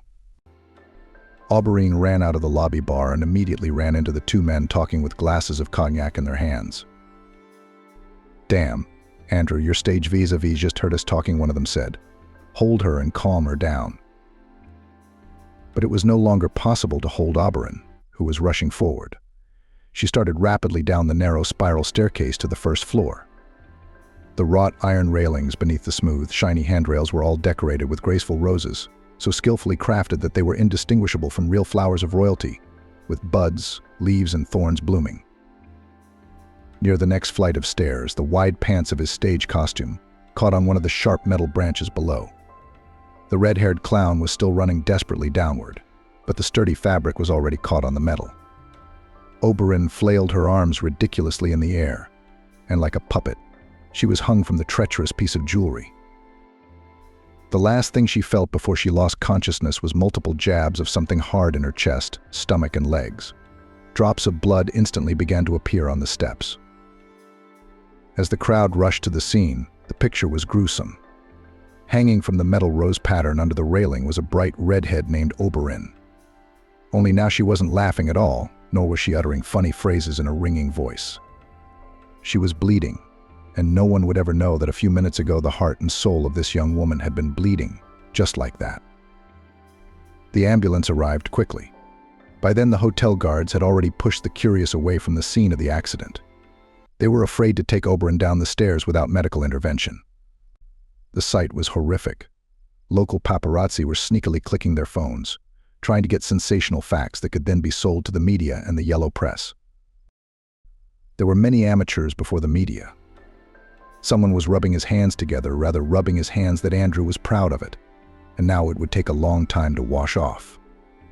After such an incident, his reputation will be tarnished, and the whole business may be shaken if it turns out the racy background of what happened. Everyone was curious to the point of goosebumps. What pushed this handsome red-haired clown to run like Cinderella, whose time is running out at? At the hospital, Oberon went straight to the operating table. The baby could not be saved. Andrew, who learned that the red-headed clown he had hired was pregnant, grabbed his head. He had a long talk with Joshua, whom he persuaded to keep quiet if they were called to the police as witnesses to that violent conversation. The modeling agency had paid in full for Oberon's stay in a private room, where now and then throughout the day couriers came by with baskets of fruit, juices, chicken broth, and then other meals from the best restaurants in town. To meet with him, Oberon refused flatly. Only his assistant was allowed to enter the room, who brought a fee and an impressive bonus, ostensibly for the inconvenience caused. The already recovering young woman said to the employee Andrew, "As cut off, don't let your boss shake with fear." "No one will ever know the true cause of my fall down the stairs," Oberon said. "Tell him that verbatim. I'll take the money. Why not? But he's the one buying the silence. I'm the one who thought I'd done my pay and allowance honestly. This is the end of our cooperation. I no longer wish to see anyone who has the slightest connection to Aphrodite's favor. Consider it a gesture of my goodwill." The aide conveyed what the chief had said verbatim. She even thought she heard a sigh of relief. It's a dark story, she thought to herself, but she didn't say anything like that out loud. She had been working with Smolyakov for a long time. She'd seen a lot of things around his controversial business. Kieran had been by Oberon's side ever since his wife and baby had suffered that terrible accident. He had even brought their old stove from home, where they liked to cook together. He covered it and prayed over the blanket. There were bunches of lilac flowers everywhere in the ward. Its sweet fragrance always knew how to lift the mood of the red-haired clown. A few days later, earlier than usual, Oberon's parents, Stacy, flew in from the north. She spoke at length with the doctor about the future possibilities of motherhood for her daughter. The doctor reassured her. 3 years with the baby would have to wait. The operation was serious, but we managed to preserve all childbearing functions. Aubreen has lost a lot of blood. She's very weak now. Let her finish her studies in peace, get her diploma, and then we can think about the continuation of the family again. Rose obviously did not consider it her duty to come to at least morally support her son's young family. She took the news of the loss of her grandson with enthusiasm. "Kieran, don't let it go to waste," she said. "This child was too early a decision for you. You've only just turned 19. What kind of father are you? You've got a lot of snot to wipe off." Kieran was mentally glad his wife couldn't hear their dialogue. The memories of their loss and the tragedy that had played out in the marvelous Gothic hotel were too sad for Auberine. Auberine did not tell her husband about the conversation she had accidentally witnessed. She was released from the hospital and went to her studies. She avidly attended lectures and practical classes. Only she never wanted to wear her red-haired clown outfit again, no matter how her teachers and fellow students asked her to do so. After the summer session, Kieran, Auberine, and her parents went to the seaside together by car. Vincent loved to drive his old BMW. What did he call it? It was old, but it was old. But it was a beast. Nothing had happened to it because at the time it had been sitting in the garage. On vacation, they traveled everywhere they could. They lived in a small village, in one of the new hotels on the beachfront. You go out on the loggia in the room downstairs, 20 meters away. The sea is splashing. Behind the fence there was a park where the hotel guests could disappear as much as they wanted, and even for free. There was a small grove of pomegranate trees near the monument to Pushkin. Excursions were always wandering around the park itself, so Kieran and Auberine hid in a corner above the sea, next to the son of Russian poetry Alex. Here the young woman turned into the host of some holiday they had invented. Kieran became a kind spectator and in the 9th row. Who still remembers the unique creative legacy of Archie will immediately understand what we are talking about. In the evening, the rehearsed performance was shown to the parents, and there was not among the audience more grateful listeners. Auberine gradually withdrew. They spent a long time together splashing in the sea, and then went to the local market to buy amazing grapes, peaches, tart homemade wine. In the evening we had dinner on the loggia, and admired the marvelous moment when the orange ball of the sun kissed the emerald surface of the sea. Sunsets there were always fabulously beautiful. The clouds became pink, and the soul sang, flew somewhere upwards. Several times the whole family took a ride to the city. There on the quay another funny story happened to Auberine. Rather intrusive photographer with some animal on his shoulder insistently stretched out his hands to the red-haired woman and shouted. The animal turned out to be a chinchilla, which at once tangibly pulled Auberine's finger, then posed in her arms like a model, and did not want to let her go. The photographer, very surprised by the behavior of his assistant, thoughtfully said, "My Abby's instincts are impeccable. She recognizes good people with a pure heart from a mile away."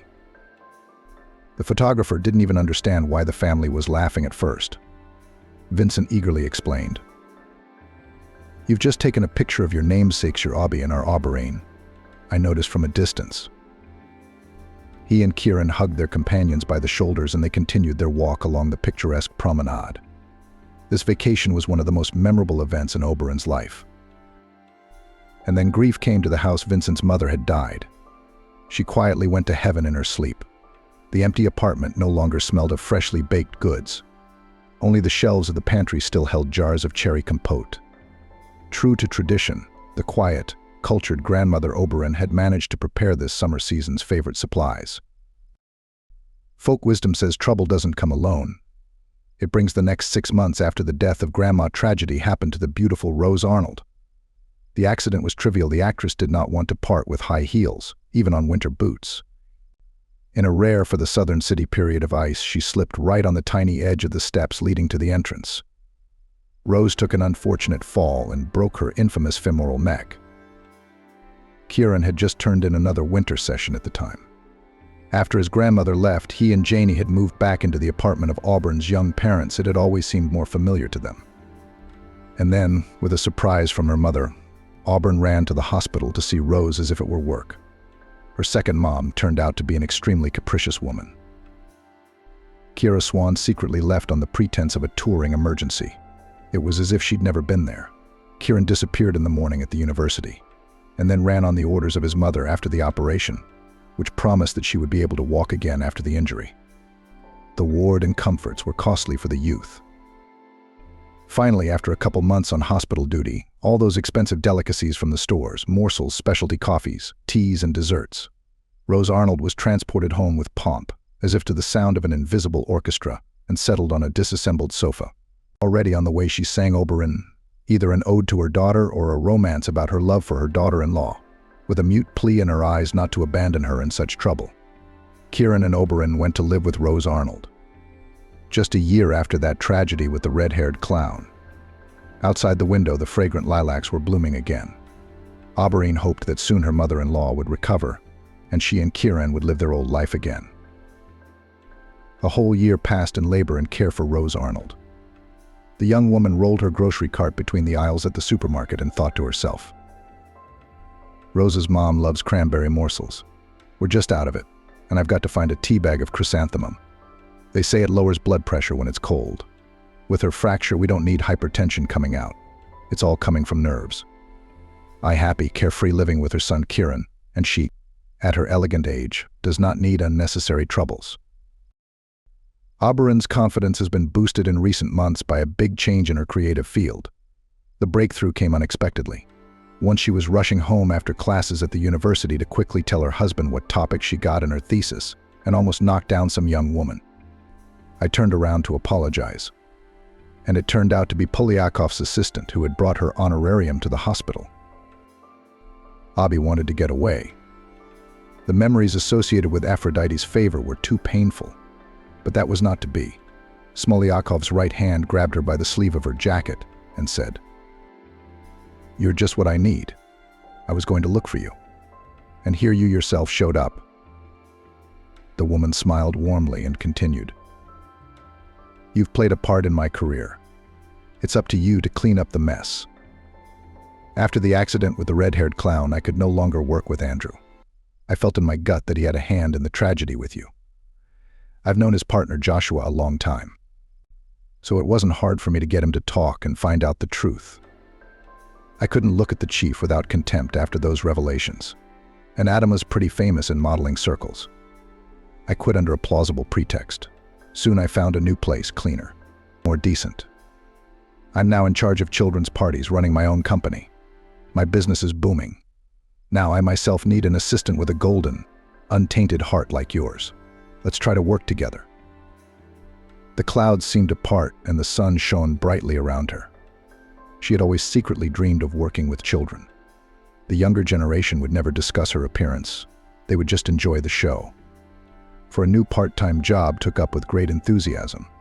Reprisals in the play with the participation of puppets, Rostovi marionettes, a collection of colorful decorations in the entertainment office on the initiatives Auberine not spared funds. All the more. All expenses quickly paid off, she continued to generate ideas. Only the request to return to the stage red-haired clown resolutely and uncompromisingly always rejected. She had almost no time for Kieran now. But he didn't take offense. He himself disappeared somewhere for days and evenings. He came home happy. Now they could afford to pamper poor, unhappy, sick Rose with more treats, new silk pajamas with luxurious lace, elite grapes, wine, which Rose used to treat her nerves. After the operation was a year, but the promises of doctors have not yet come true.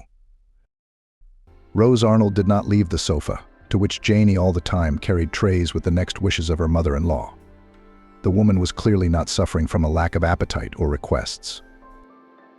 At the bus stop near her mother-in-law's house, Oberyn saw a girl carrying fragrant lilac branches. The purple, fragrant flowers looked a little sad.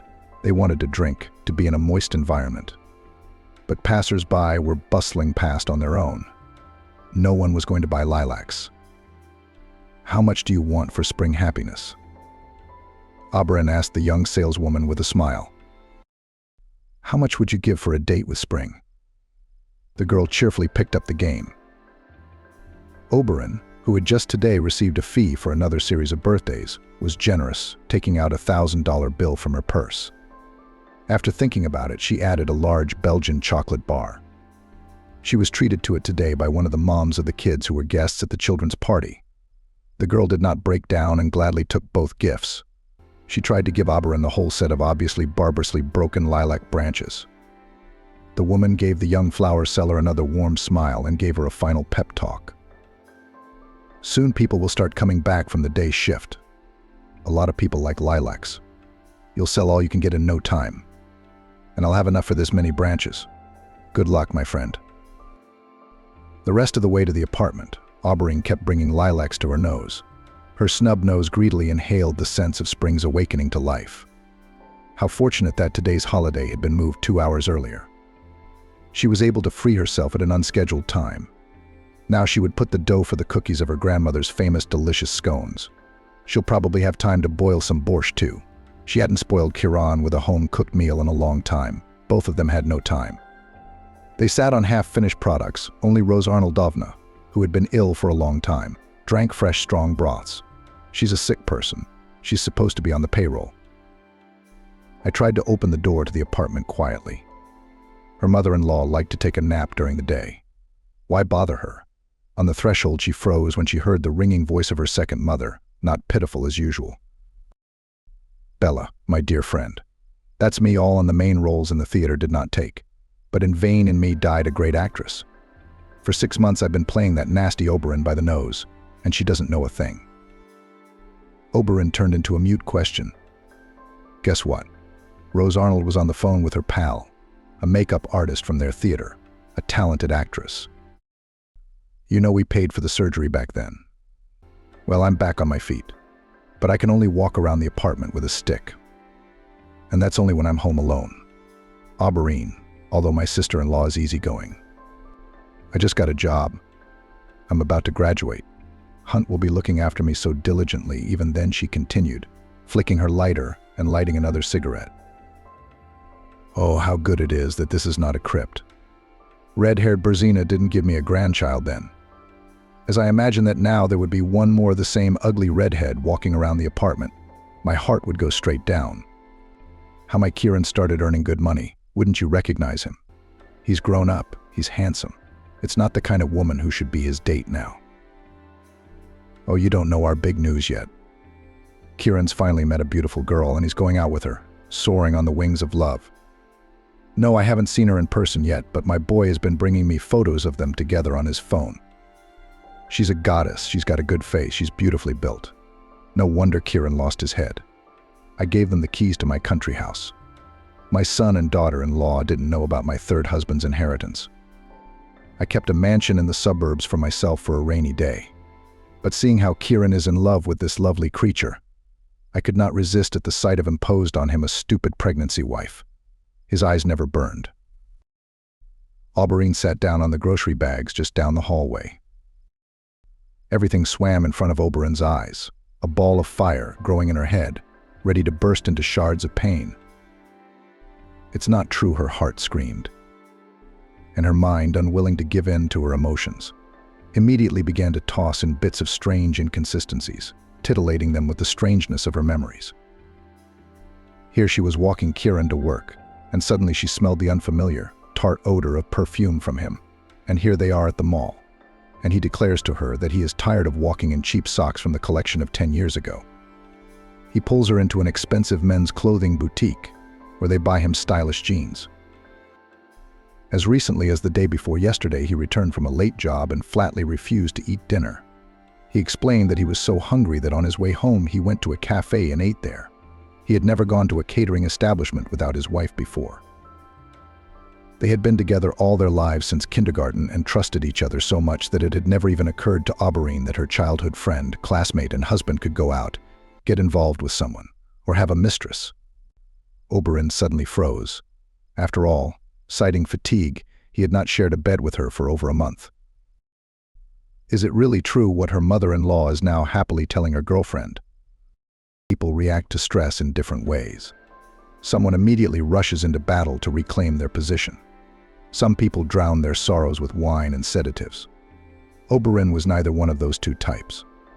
She was leaving the lives of people who once meant a lot to her forever, without finding out anything, without proving anything to anyone. That's how it was after the story with the red-headed clown. It would be like that now. Oberyn had never had much respect for Rose Arnoldovna. She had only courted her because of her warm regard for Kieran. Now she wondered feverishly, did she truly love her husband? Or had their love, born then in St. Petersburg on the basis of a strong friendship, always been a deception, an illusion, an attempt of two lonely hearts to find happiness? Now she somehow did not know the exact answer to this question. Kieran had always been there for her. They had always been inseparable since childhood. What is passion that burns everything in its path? Oberyn probably didn't know. She still hadn't lost the ability to find excuses for her unexpected friend in every situation. Or perhaps that aged complex that she was utterly devoid of feminine appeal had risen to the surface again to plunge her into a new abyss of doubt. Now she would quickly find the keys to her grandmother's apartment in a drawer and go there to heal her mental wounds. In a month, her parents would arrive from up north. She shouldn't say anything to them yet about her life changing so drastically. Kieran really was in love. He was in love. Tana was one of his clients. A first-year student, she was in a big city for the first time, where her parents had rented her an apartment. She couldn't figure out the latest model laptop on her own without her elders. Kieran, who had recently turned 21, seemed very big and mature compared to the 18-year-old fragile girl. He was about to defend his diploma, and here was a freshman. While he was dealing with her machine, she brewed him a wonderful coffee, made a mountain of delicious sandwiches, and all the while she was seen hovering around him like a light bird of paradise in her colorful kimono. His Oberon always walked like a cute, leering bear. Tana flew around the room gracefully, enchantingly. Impressed with his new client's appearance, Kieran asked to visit the next day to see if his lovely apprentice had mastered everything. Tana looked at him with wide-open, admiring eyes, the color of blue topazes, aquamarines and sapphires at the same time. Tana's parents are farmers, but they did not let their daughter close to the quiet farm, even though she lived in the countryside. In everyday life, except for potatoes or fried eggs, were not financially strapped. She ordered food in cafes or bought it on the way to the institute after classes. Tana was dressed with a needle, everything new, fashionable, stylish. She stood firmly on her feet. Farmers had already changed the furnishings in the rented apartment for her daughter, and every weekend they loaded a trunk full of natural products and brought them to the city. Her schooling was average. It was not the same thing to sit on the internet on social networks, to walk with friends and messengers, to communicate. She accepted Kieran's advances favorably. After a week they found themselves in the same bed, and then Tana showed him such aerobatics that he was confused. Such stunts with his wife he did not know. Tana was such a thing and obviously had a lot of experience. It was impossible to say that Kieran was not troubled by his conscience towards Oberon. He returned home late. A satisfied Rose Arnold had clearly been fed, sitting almost happily by the television, occasionally snacking on candy or tobacco smoke. Oberon herself was already asleep, having remembered to wrap up dinner for her husband so it wouldn't get cold.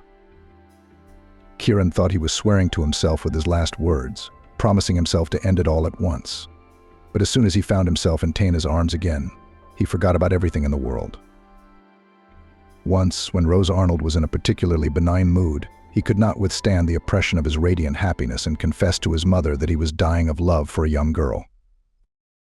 The woman, cynical to the core, asked him, "Is she even of legal age? Is this your new girlfriend? Make sure there's no trouble in that department. You've been asleep for a long time, haven't you?" Kieran nodded. Rose pointed a dainty finger in the direction of the bedroom. "What are you going to do with that redhead of yours?" "I'm more than satisfied with her care and attention. I'm enjoying myself. Even my injuries are hardly bothersome. You, my lovesick falcon, tell you what. You have many mutual acquaintances in our city.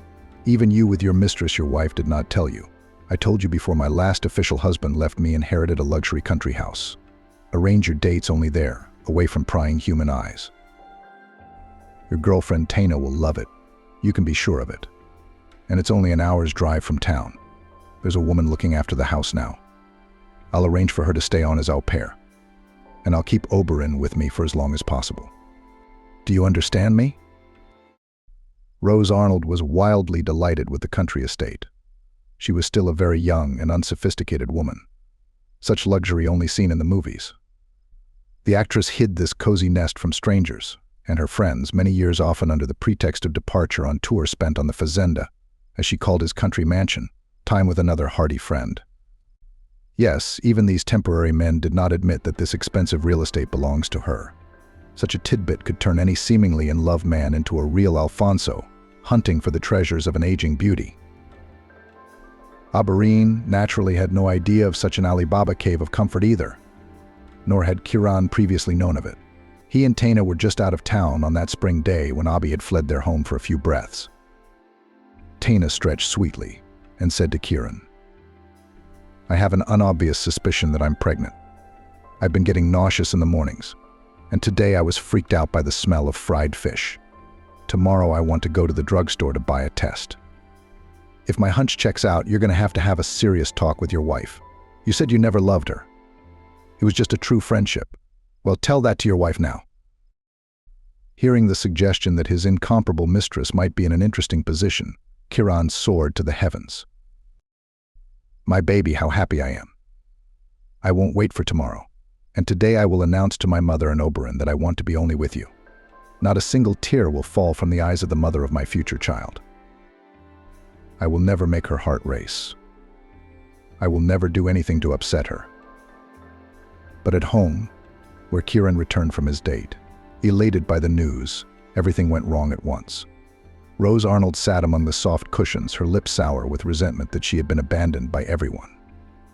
A full vessel stood on the floor beside the carelessly abandoned bed. Mrs.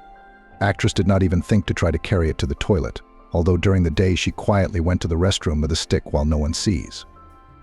A wine glass stood lonely on the coffee table. Next to it was an ashtray full of cigarette butts. The woman was hungry and extremely irritated. Her first question was, is anyone in this house going to feed an old, sick, and very unhappy woman? Looking around the apartment, Kiran realized that Oberon hadn't been home after work. There were bags of groceries standing orphaned in the hallway. When asked where she had gone, her mother replied that she never came home from work. To which Kiran argued forcefully that this was not true. Oberon had come into the apartment, but where she had gone afterwards was the interesting part. Rose Arnold froze on the spot. She knew right away what was going on. Her sister-in-law overheard her talking to Kiran. She was so careless in some of the things she said out loud. I didn't hear that Oberon had run home. Well, whatever unforeseen circumstances caused her to leave again tonight to run errands. Let's wait. She'll be back soon, said Rose. Rose Arnold hoped to herself that her sister-in-law would come home soon. Where will she go without her and Kiran? That fat redhead, thought the actress, graciously allowing Kiran to make her a cup of tea, drink, and sandwiches. Then she dozed peacefully to the quiet sounds of voices on the television. She slept peacefully that night, unable to imagine that tomorrow morning her life would begin anew. Abby jumped out of the driveway so quickly that she didn't even realize at once that the weather had worsened. It was drizzling a nasty little rain, and the seemingly generous warmth of spring had suddenly disappeared. In addition, there was a penetrating wind that chilled me to the bone. The girl from the orphanage was still standing alone at the bus stop. The chances that she would get lucky again were vanishing before her eyes. Why are you standing in the wind? You'll catch a cold and then lie in bed with a fever, won't you? Stopped the woman near the girl. And who needs me? That with a fever, that without it. Calmly answered her lilac lover. And from this point, be more specific, grabbed her by the hand, Oberon, and dragged her behind her. Let me in. How insistent are you? The girl fought back weakly, trying to wrestle her already numb arm from Abby. Everyone in our orphanage is abandoned. Everyone is abandoned. Everyone's parents don't want them. Why should strangers pay attention to us? At first, Abby stopped like a dummy. Then she realized there was no food for the two of them at Granny's house. Her old things, whatever they had, would be there. It's enough to get by for a while, but money's tight. We have to go to the supermarket again. We'll figure out who's needed and who's not needed later.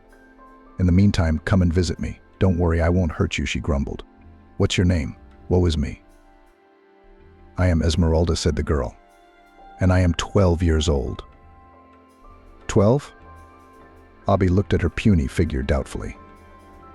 I wouldn't give you more than 8. It was the sickness that wore me out, she explained easily. That's what my mother used to say until she gave me up.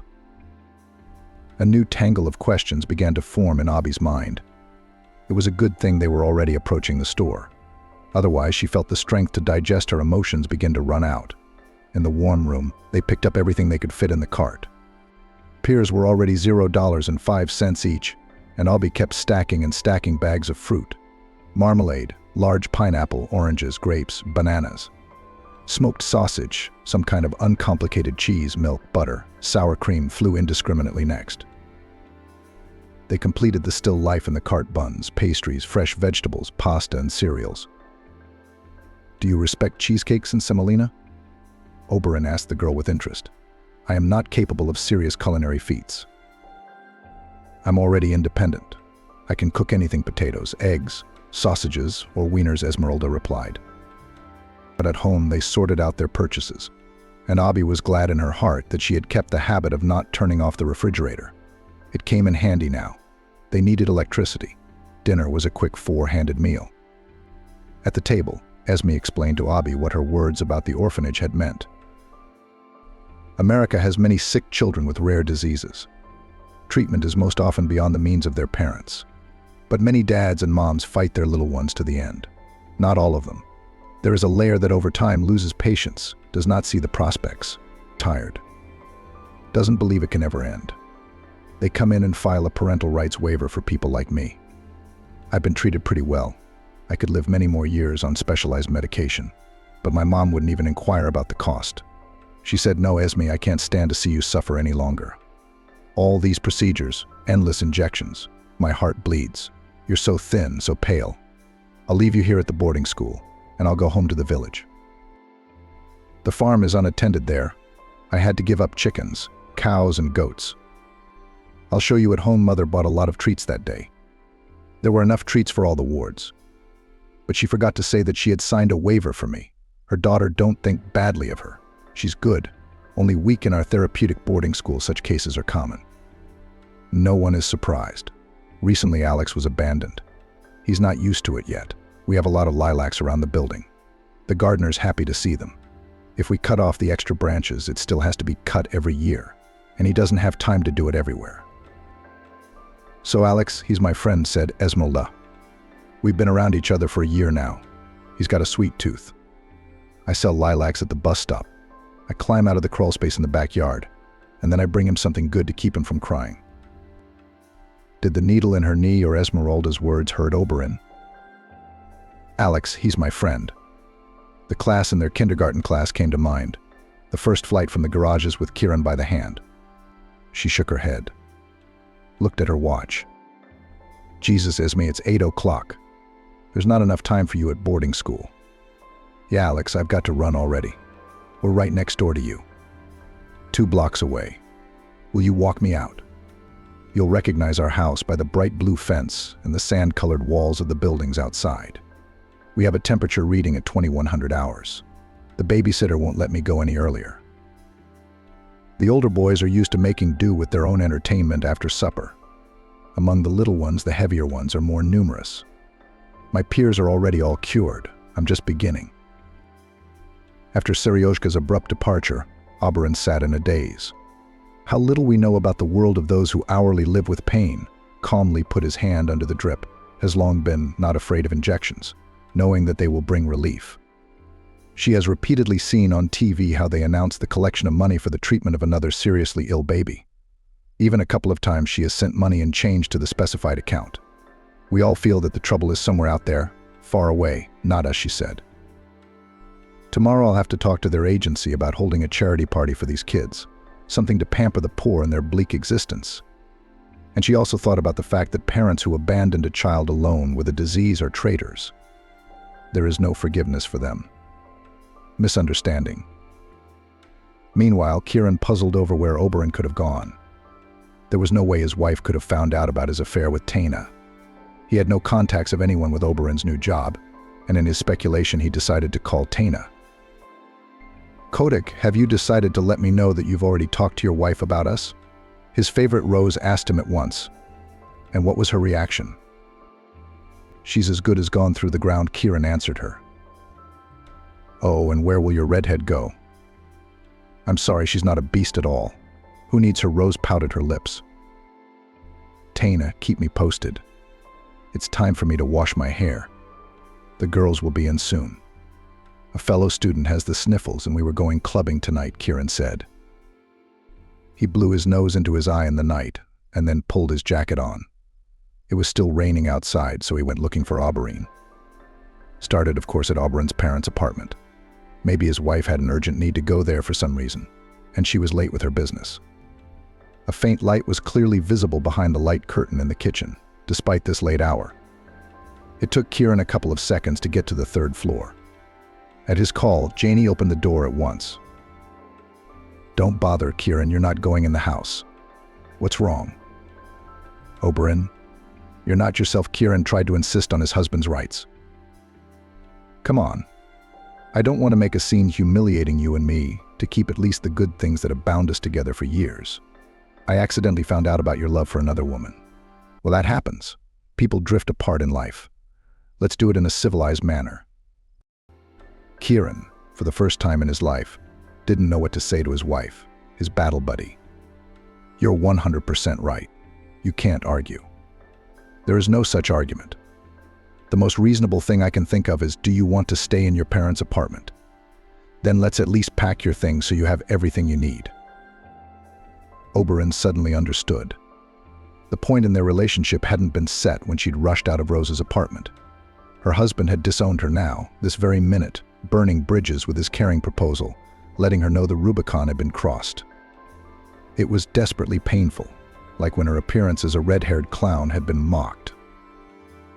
In fact, her appearance always made people cringe at first. But didn't Kieran know that Oberyn was not the first beauty in their town? Her grandmother used to say, when you feel bad, Abby, think of those who are much worse off than you are right now.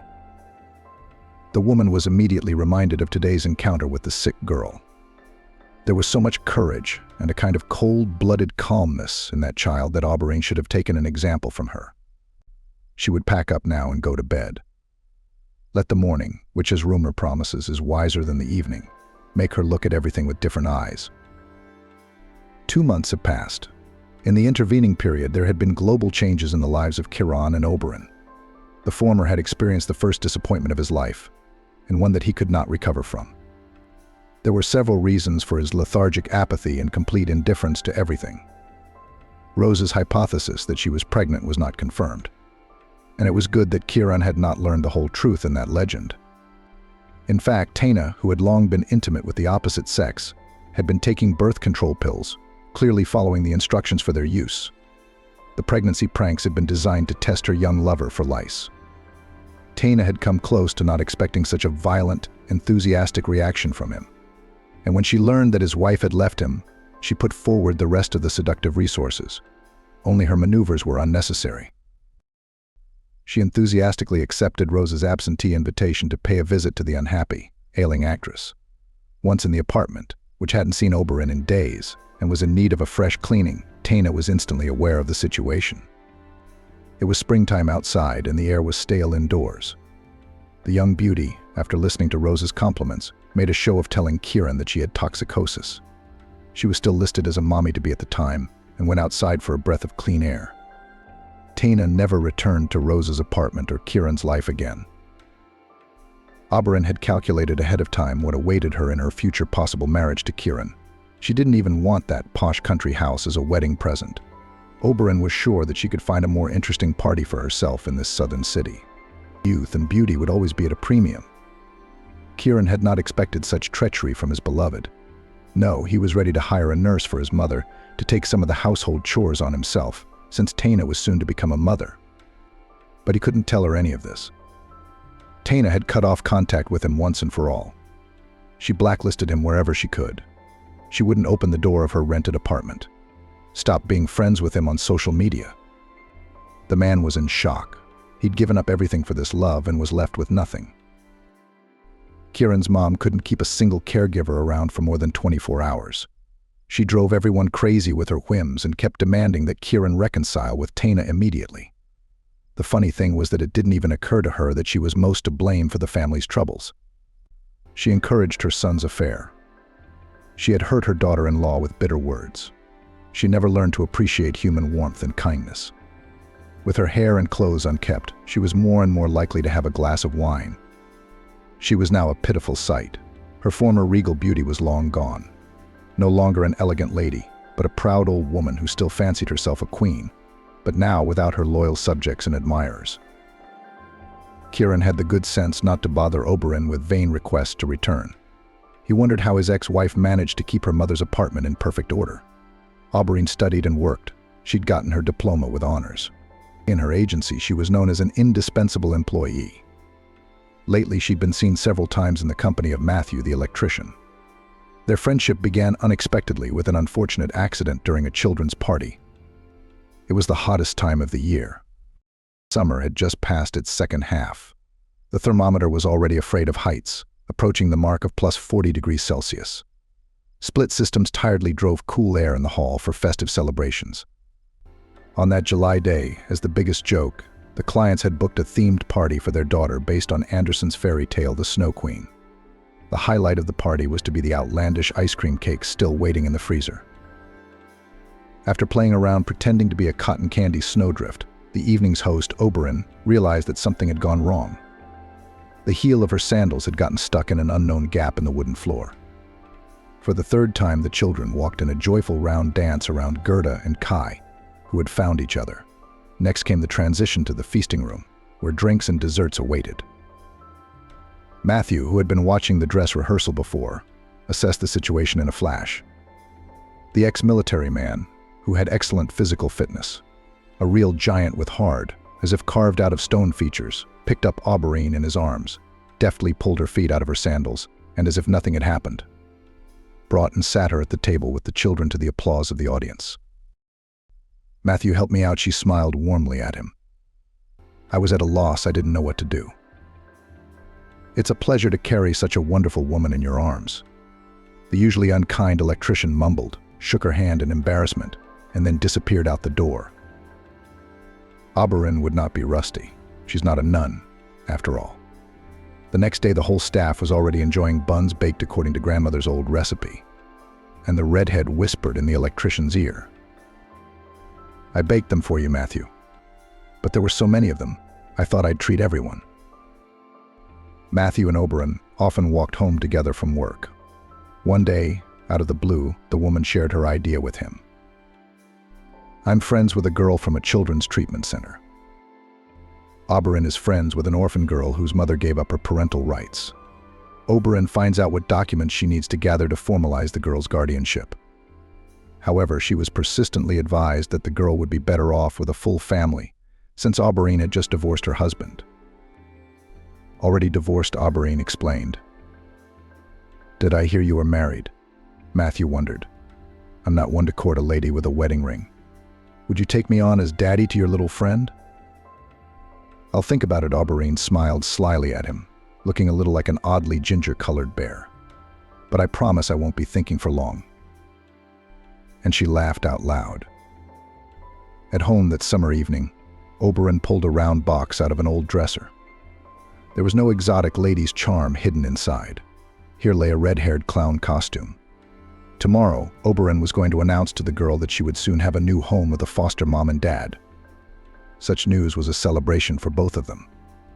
So it was decided to announce it to the girl not as Oberon, but as Amelia the Red Clown. Let tomorrow in the children's ward of the orphanage will be a little brighter for everyone. Red-haired and desperate clowns, they are a bit of a magician.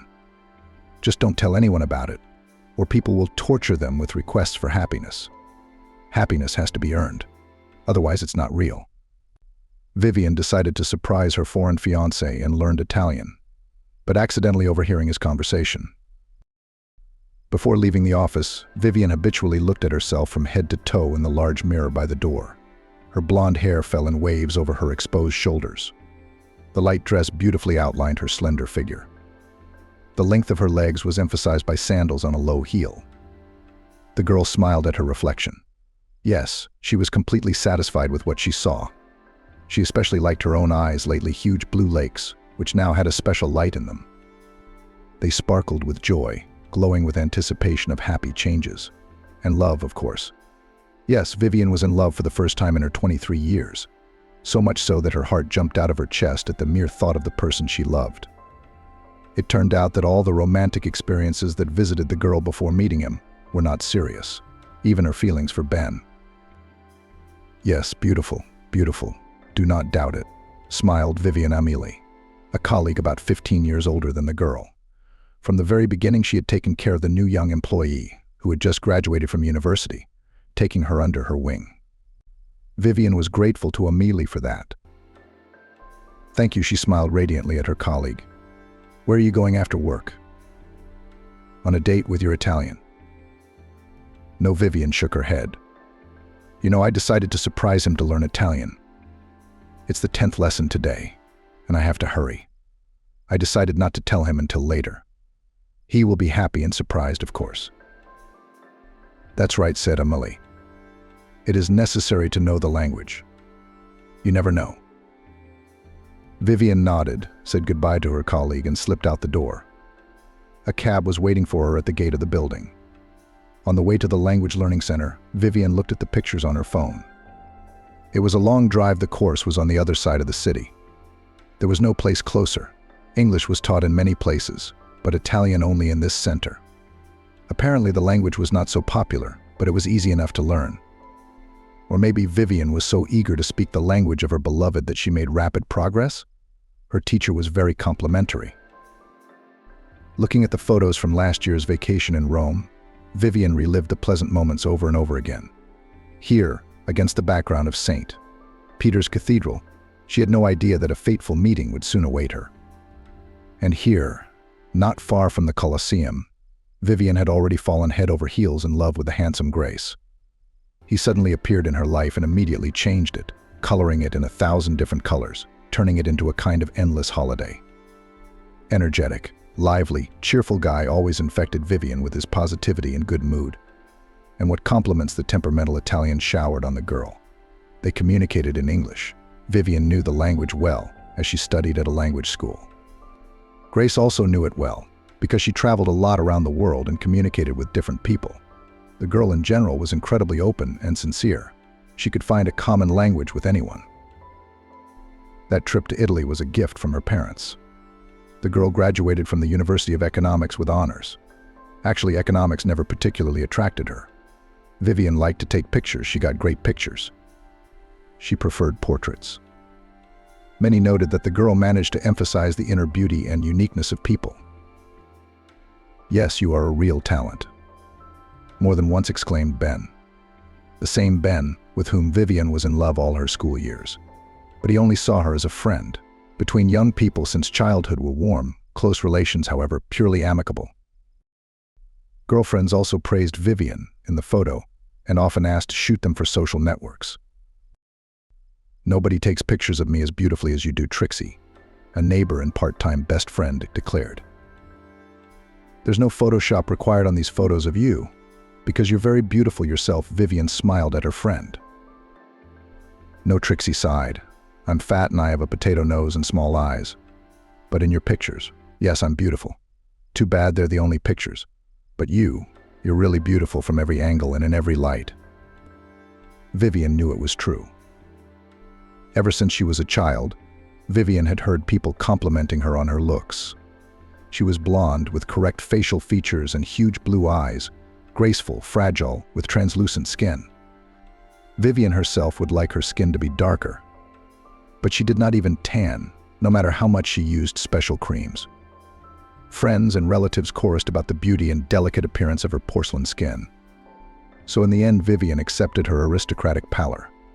Still, she had always liked swarthy people. They seemed bright, strong, incredibly attractive and beautiful. So after graduating from university, Vivian first went on a trip abroad without her parents. She was accompanied by the same faithful Trixie. She had long since earned money on her own after graduating from college and could afford to pay for the trip. It was an unforgettable vacation. The friends spent the first half of the day walking around the historical sites of Rome with a tour group, as part of which they came to Italy. And then they had their own time to get acquainted with the city. The girls visited everywhere. They saw all the sights, walked along the labyrinths of narrow, confusing streets, sat in restaurants and inspected showrooms. But the greatest pleasure for the friends was to spend time on the beach. The girls quickly realized how to get there. You take a train at the local station. Half an hour and you are already in a paradise place with white sandy beaches, where turquoise waves roll up on the shore. My friends usually settled down under a free umbrella, of which there were always plenty. They took turns going to the sea, one to look after things, the other to splash in the warm waves. At one of these moments, when Vivian was left guarding the beach bags, he approached her. Vivian had long ago realized that her appearance, blonde hair, pale skin is attractive to Italians. They are swarthy, with black hair, dark eyes. Blonde, for them, a miracle of wonders. The girl constantly received compliments on her appearance. and not only from men. Vivian, in turn, was charmed by Italians so friendly, smiling, and very, very beautiful. Vivian already had a lot of pictures of smiling, swarthy faces in her phone. You could make an exhibition, they were all so interesting, sincere, and lively. But Grace was special, the most special. Almond-shaped black eyes, a beautiful tanned body, a cap of curly hair the color of a crow's wing. Bright orange bathing shorts emphasized the darker shade of his skin. His arms and chest were literally burning with muscle. The guy had clearly spent quite a bit of time at the gym, but he didn't look skewed, just athletic. He then crouched down in front of Vivian, who was taking a salty bath, and smiled broadly at her. His cheeks formed charming dimples, which finally conquered the girl. "Hello," he said in not-so-perfect English. "My name is Grace. And you? How do you like the beach?" "I'm Vivian." From excitement, the girl could hardly form a phrase in English, although she knew it well since childhood. What English? Even in Russian, Vivian would not immediately find an answer. Such a handsome man. And not just handsome, but Grace had a special energy about him. He seemed to mesmerize Vivian with his black eyes and his open smile. "Beautiful," the young man grinned. "If you think this beach is beautiful, you haven't seen real beauty." Vivian could argue that she could see the real beauty right in front of her. "I wish I could take a picture of this handsome guy. But it's kind of embarrassing to ask." Usually the girl didn't hesitate to ask such a question to people. Only now it was different. Her heart was pounding in her chest like frantic palms in the gym. At the same time, Vivian desperately hoped that her interlocutor did not notice her excitement. There's a deserted beach nearby, just next door, and only the locals know about it. There are no tourists there. And there, it's much better and more interesting, the guy told her, keeping his eyes on Vivian. In his gaze, the girl saw interest and admiration. Vivian knew, of course, that she had an attractive appearance. Others often looked at her that way. However, their gazes did not have such a hypnotic effect on the girl. It had never happened to her before. Vivian sat down on the towel. The boy, after asking permission, settled down next to her. From the realization that he cared for her, Vivian literally blossomed before her eyes. "This is so great. It's incredible," she exclaimed. "Why don't we go to that deserted and beautiful beach and go for a swim? You, me, and my friend. I've been watching you guys for a long time. I've noticed that you're not alone." Vivian tensed. The idea seemed both tempting and dangerous. After all, she didn't know this man at all. Although on an intuitive level, the girl already trusted her new acquaintance completely. Still, Vivian had always been distinguished by rationality. And she couldn't just go out with Grace like that. He noticed it and slapped his forehead with the palm of his hand. "I'm a fool. I didn't even think about what it looked like from the outside." "A stranger lures two girls into a deserted place," he said. "I'm sorry, I just lost my head at your beauty. Immediately I wanted to show you my favorite place, to share my impressions. My mom always says I talk first and think later, that's my trouble." Grace's remorse looked so comical that Vivian relaxed and smiled again. She wouldn't risk leaving the beach with a guy she didn't know, even if he was so handsome. But she didn't want to break up with him now either. If Grace left, they'd probably never see each other again. Rome is a big city. "Why? What if I invited you and your friend somewhere a little more crowded?" As if he'd read her mind, Grace suggested it. "For example, there's a disco in town tonight at my favorite bar. It'll be fun. Will you come?" Vivian immediately said yes. She'd definitely get Trixie to go to the event. She wouldn't even have to persuade her friend. She would be happy to spend the evening in a fun and interesting way. And then Trixie came to replace Vivian at her post. Seeing Grace, Vivian was a little embarrassed. Of course she was. Anyone would be confused by those beautiful black eyes. Trixie, always a little embarrassed by her fullness, stood half-turned toward Grace. She thought she looked slimmer that way. Vivian immediately realized that her friend was instinctively trying to present herself in the most favorable light. But after a couple minutes, Trixie's embarrassment was gone. Just like Vivian, she was mesmerized by the young man's every word and laughed at his witty jokes. The time flew by. The young people talked, becoming closer and clearer to each other. That day they laughed a lot, played beach volleyball, had fun on the beach. It was wonderful. Grace was polite, alert, and with Trixie. But both girls realized who was the real reason for his presence in this small company. Vivian melted with happiness as she caught Grace's admiring gaze. The sun was already sinking when they left for the hotel. "We must go," Vivian said regretfully. "I don't want to leave, but we have to get ready for tonight." "I'll be waiting for you," Grace smiled at them. "We won't be going away for long." "I don't know how to suggest it without scaring you. Why don't I give you a ride to the hotel? I have a car right here in the parking lot." The friends looked at each other. They both had the same thoughts in their heads. On the one hand, they didn't want to take the train and then spend half an hour in it. The girls were a little tired from the water and the sun, the abundance of impressions. And there was a party waiting for them, for which they had to prepare thoroughly. It was much better to spend some more time with the talkative, cheerful Grace. And I wanted to see his car. Grace seemed like a man you could trust. Except that if all intruders were like intruders, there would be no crime. The girlfriends had their doubts. Grace looked calmly at the girls, waiting for an answer. Vivian suddenly, without expecting it, blurted out, "Yes, give us a ride, please." "Thank you very much." It seemed to Vivian that if they refused now, Grace would be offended, and she didn't want to offend him at all.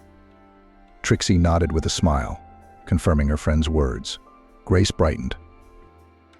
The parking lot was spacious yet packed. No wonder the weather was hot, and many people had flocked to the beach to enjoy the warm, gentle waves. Grace led the girls over to a beautiful sports car. Vivian and Trixie looked at it. They didn't know much about makes, but it was clearly not a cheap car. The sleek, dark green, streamlined, a little predatory and incredibly beautiful iron horse suited its owner very well. "Did you like my friend?" Grace smiled contentedly. "I've recently added to my collection. I love cars like this." Collection. Vivian suddenly looked at Grace with different eyes. There on the beach, he had seemed simple, natural, very close. But Grace must be very rich. He had a collection of automobiles. Vivian felt embarrassed again in his presence. Wealthy people are like representatives of another world. How to communicate with them, how to fit in. "Come on," Grace suddenly put his arm around Vivian in a reassuring way. His warmth and sincerity removed the awkwardness of the moment. The girls looked at each other and slipped into the cool cabin. The way he looked at you, Trixie shared her impressions in the room. She had already showered and was working on her hair, twisting it into tight curls. If someone looked at me like that, how happy I'd be. Am I exaggerating? Vivian argued. Now that Grace wasn't around, it seemed to her that she had made up his looks of admiration for herself, just because she wanted to.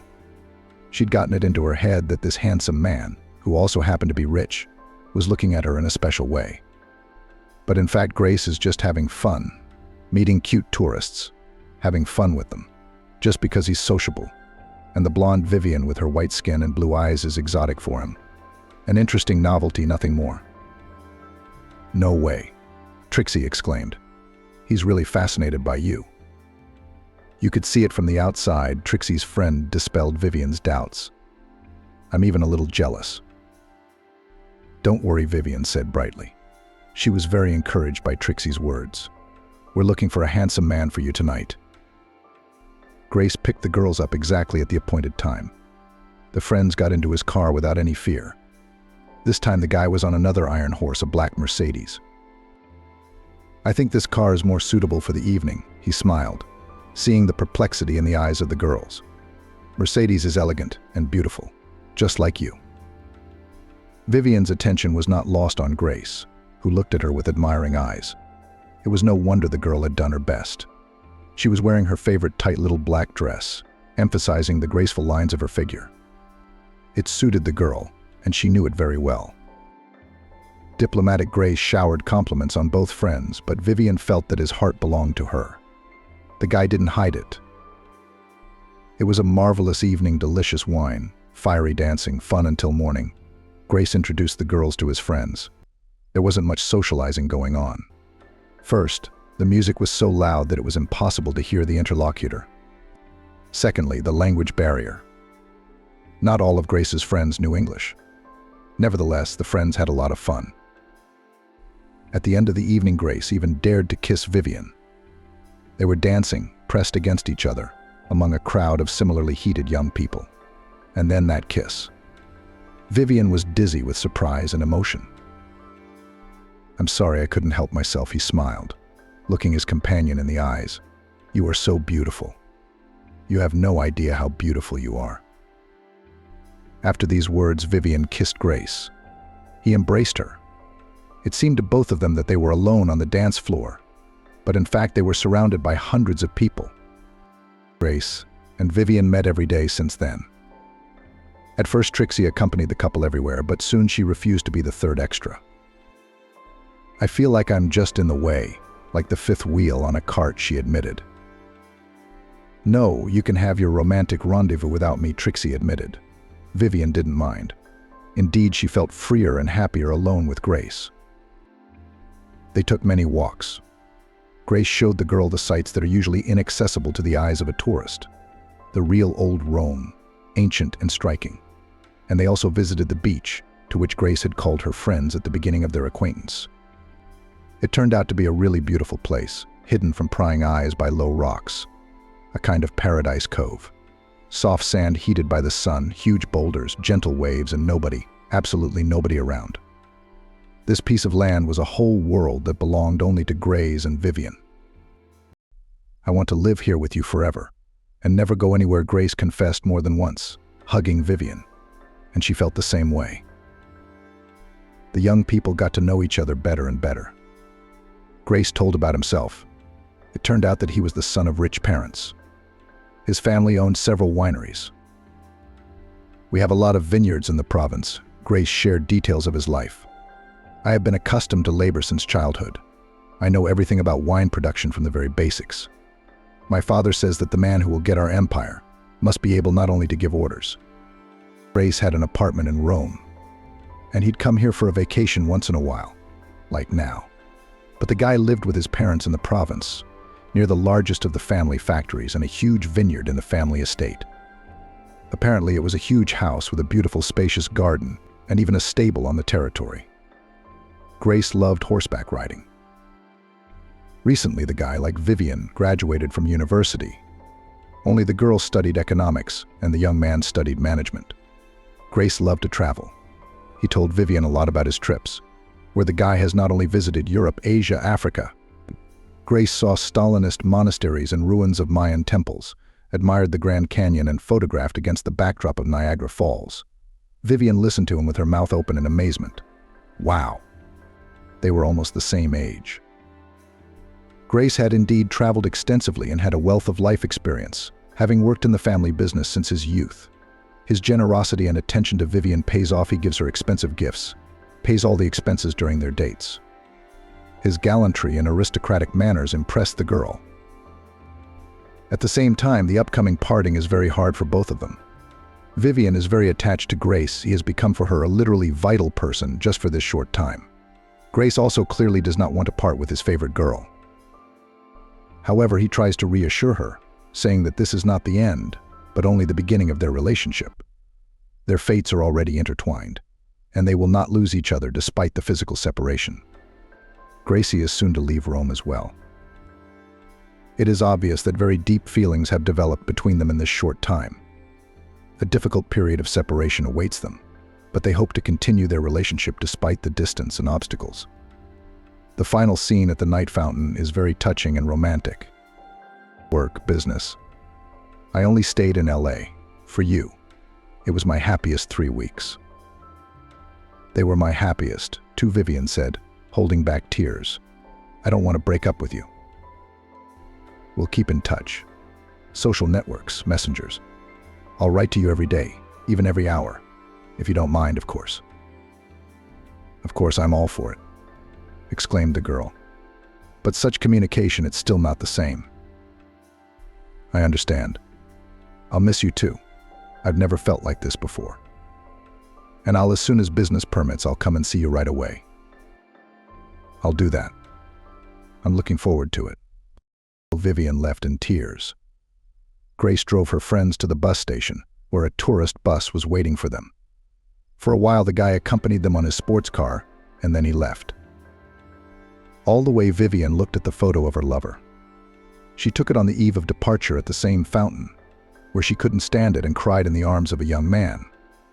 Grace smiled from the screen of the smartphone, but in his eyes read the sadness of the upcoming long parting. It was the photo that caught Vivian's eye now when she was browsing through the gallery section on her way to the language course. The girl smiled, remembering the touching moment. It seemed then that the separation would be eternal. Vivian had been afraid. Very afraid that Grace would quickly forget her. As they say, out of sight, out of mind. Vivian even shared her fears with the young man that last night and introduced him to a popular Russian, saying, "Well, I know another suitable phrase," said the boy, looking earnestly into Vivian's eyes. "Separation is like the wind, small passions are extinguished. But the big ones are only blown away. My feelings for you are so great that separation will only make them stronger and stronger. I miss you already." Grace kept his promise. He did write to Vivian often, sending cheerful messages, asking questions about her life, telling her about himself. Sometimes he sent her pictures of vineyards, sea, rocks. The lovers were constantly in touch. Surprisingly, Grace was right. Separation really strengthened their relationship. Young people recognized each other closer and closer. They became relatives, learned to feel each other at a distance. Grace periodically made surprises to his beloved. Hundreds of kilometers were not a hindrance for him. The guy often ordered the delivery of flowers and sweets. It was always unexpected and caused a smile and surprise to Vivian. She was pleased that Grace cared about her, trying to please her, even being so far away. On New Year's Eve, Grace gave her beloved a present. A courier delivered to her home an evening dress from a famous couturier. In it, Vivian went to the first corporate party in her life. There she made a real sensation. Men were lining up to dance with her. The lady did not refuse the cavaliers, but all attempts to continue the relationship stopped at the root. Her heart was no longer free. Vivian waited for Grace. He promised he'd come, so he would. The boy loves her so much. And Vivian was crazy about him. They're going to be together. Her parents knew about her daughter's relationship with a foreigner, but they didn't pay much attention to it. A holiday romance, Mom smiled. "I know how dizzying they can be. I know it from hearsay, by the way. Just don't count on anything. Relationships like that are quick to start, but just as quick to forget." Trixie, too, thought there'd be no sequel to the torrid affair. Californians are just temperamental, unlike our guys. They know how to woo. Grace is cool, but I don't think he's really coming. If he did, he would have been here a long time ago. I mean, it's been almost a year. But Vivian didn't believe what her family said. She knew that Grace was just busy.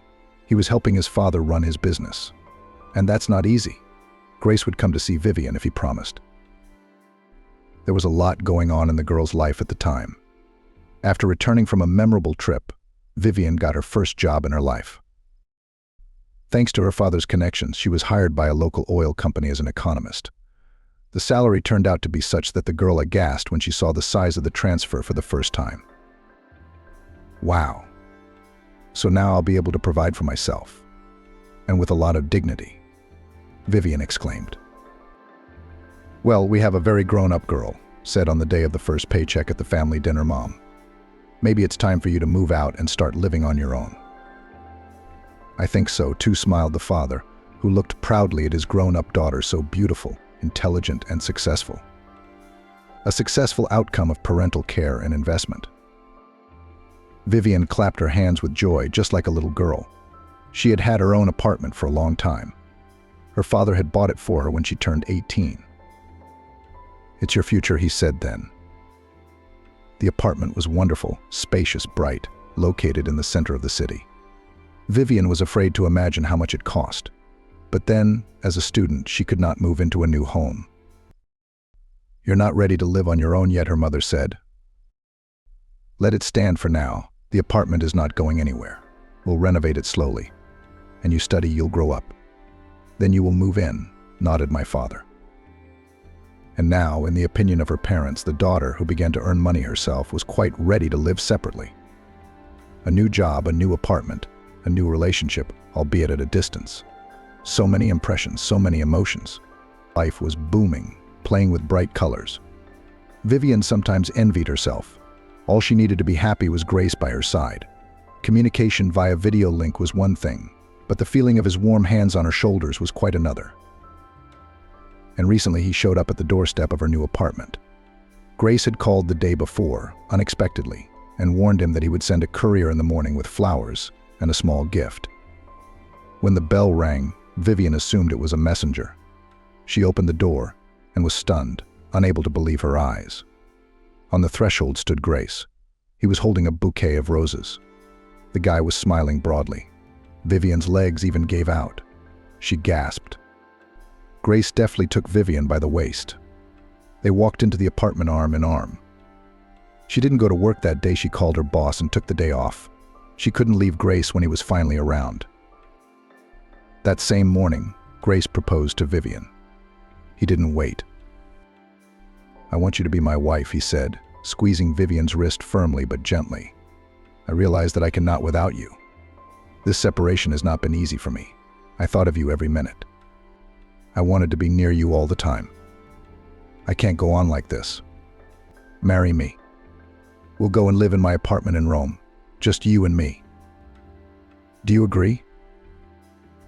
Vivian wrapped her arms around Grace's neck and kissed him instead of answering. Of course she agreed. Moreover, to hear such words from the lips of her beloved was her cherished dream, which was coming true right now. Her parents, having learned about their daughter's decision, of course, panicked at first. "How is it so?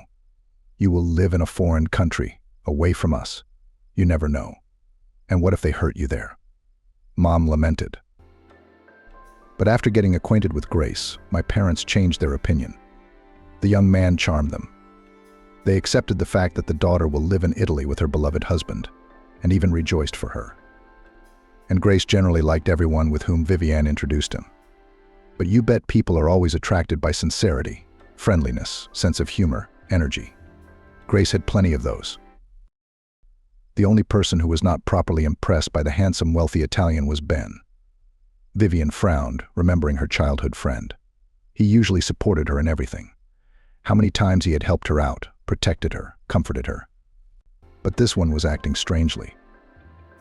Trixie says it's jealousy. She says Ben's been in love with Vivian since he was a kid. That's why he won't accept Grace. But her friend is clearly mistaken. Vivian's been in love with Ben for a long time. What about him? He's only seen her as a friend from the beginning. When she was a teenager, she used to cry into her pillow at night because of it. What else could it be? She tried so hard to please her classmates. She chose outfits, did her makeup, tried to do her hair. And then she'd see him on the gymnasium in the arms of another girl. Was Ben the only one who found something in these girls? Vivian looked out the window of the cab as it passed the movie theater. How many times had she and Ben run here for horror movie screenings? Both loved such thrilling plots with unexpected turns of events. Vivian, of course, cowardly squeezed her eyes shut at the scary moments. Ben held her hand tightly, keeping his gaze on the screen. The girl hoped that someday in the darkness of the movie hall, her classmate would hug her. Maybe even kiss her, like his many girlfriends. But it never happened. "You're such a great friend," Ben said when Vivian let him copy his homework or help him with algebra. "You're so easy for me to talk to. Always accepting, always supportive. You're even better than the guys." Those were very dubious compliments for Vivian. She wanted Ben to see her not as a friend, but as her favorite girl. But it didn't work out. The childhood crush had faded. How many times can you knock on a closed door? But what remained were strong friendships. And Trixie? She doesn't get it. She got some other jealousy thing going on. Yeah, Ben's just teasing her, that's all. It's his usual way of talking to her. He called his friend's fiancée nothing but Angelica. Another convention. Too bad we don't know each other. I'd be texting her too, he said wryly. His name is Grace. What kind of name is that? I think it's feminine, masculine. It's actually Italian. Maybe your name sounds feminine to him too. It sounds like Andrea. Is that his cousin's sister's name? I don't care what he thinks it sounds like. He's Grace. That's all. Grace means angel, and Angel Ben is the one with the wings and the halo over his head. Thinking back on those joking exchanges, Vivian was smiling now. He's funny after all. Ben's sarcasm sometimes confused her, but Vivian was sure that if anything happened, he would come to her rescue. It would be a pity to part with him, friends and parents. But most importantly, Grace would be there for her, the man who made her heart beat so fast that it seemed to be about to jump out of her chest. Grace had been living with Vivian for almost 3 weeks now. Now he had the opportunity to leave the business for a while, but he had to return soon, and he intended to come home with his wife. The wedding was scheduled for the end of next month. It couldn't be sooner. All the nearest dates were taken. There were only a few weeks left. Preparations were in full swing at the mutual desire of the bride and groom.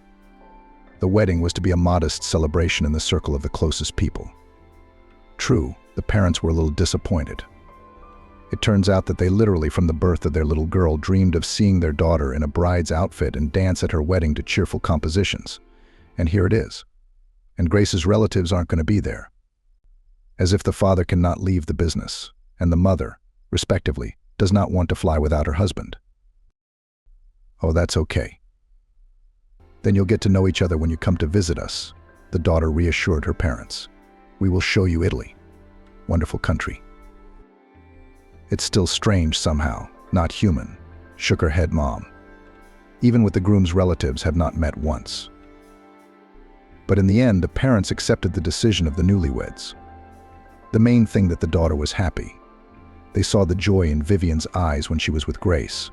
Then so be it. The cab stopped at the porch of the Language Learning Center. Vivian paid the driver and went to class. Today was an interesting subject. Vivian was beginning to understand Italian speech, but only when people spoke slowly and clearly. And Grace, when communicating in his native language, spoke very fast. Basically, a lot of Italians talk like that. When the guy talked to his relatives or friends via video link, they answered him at the same pace, quickly and emotionally. Vivian could only make out individual words, and the meaning of the phrases eluded her. That was all right. Rome wasn't built at once either. She would learn. True, Vivian did not tell her fiancé about her lessons. She was preparing a surprise for the young man. He would be surprised when Vivian once addressed him in the purest Italian. The girl was fluent in English and French. Probably because of this, learning Italian was so fast.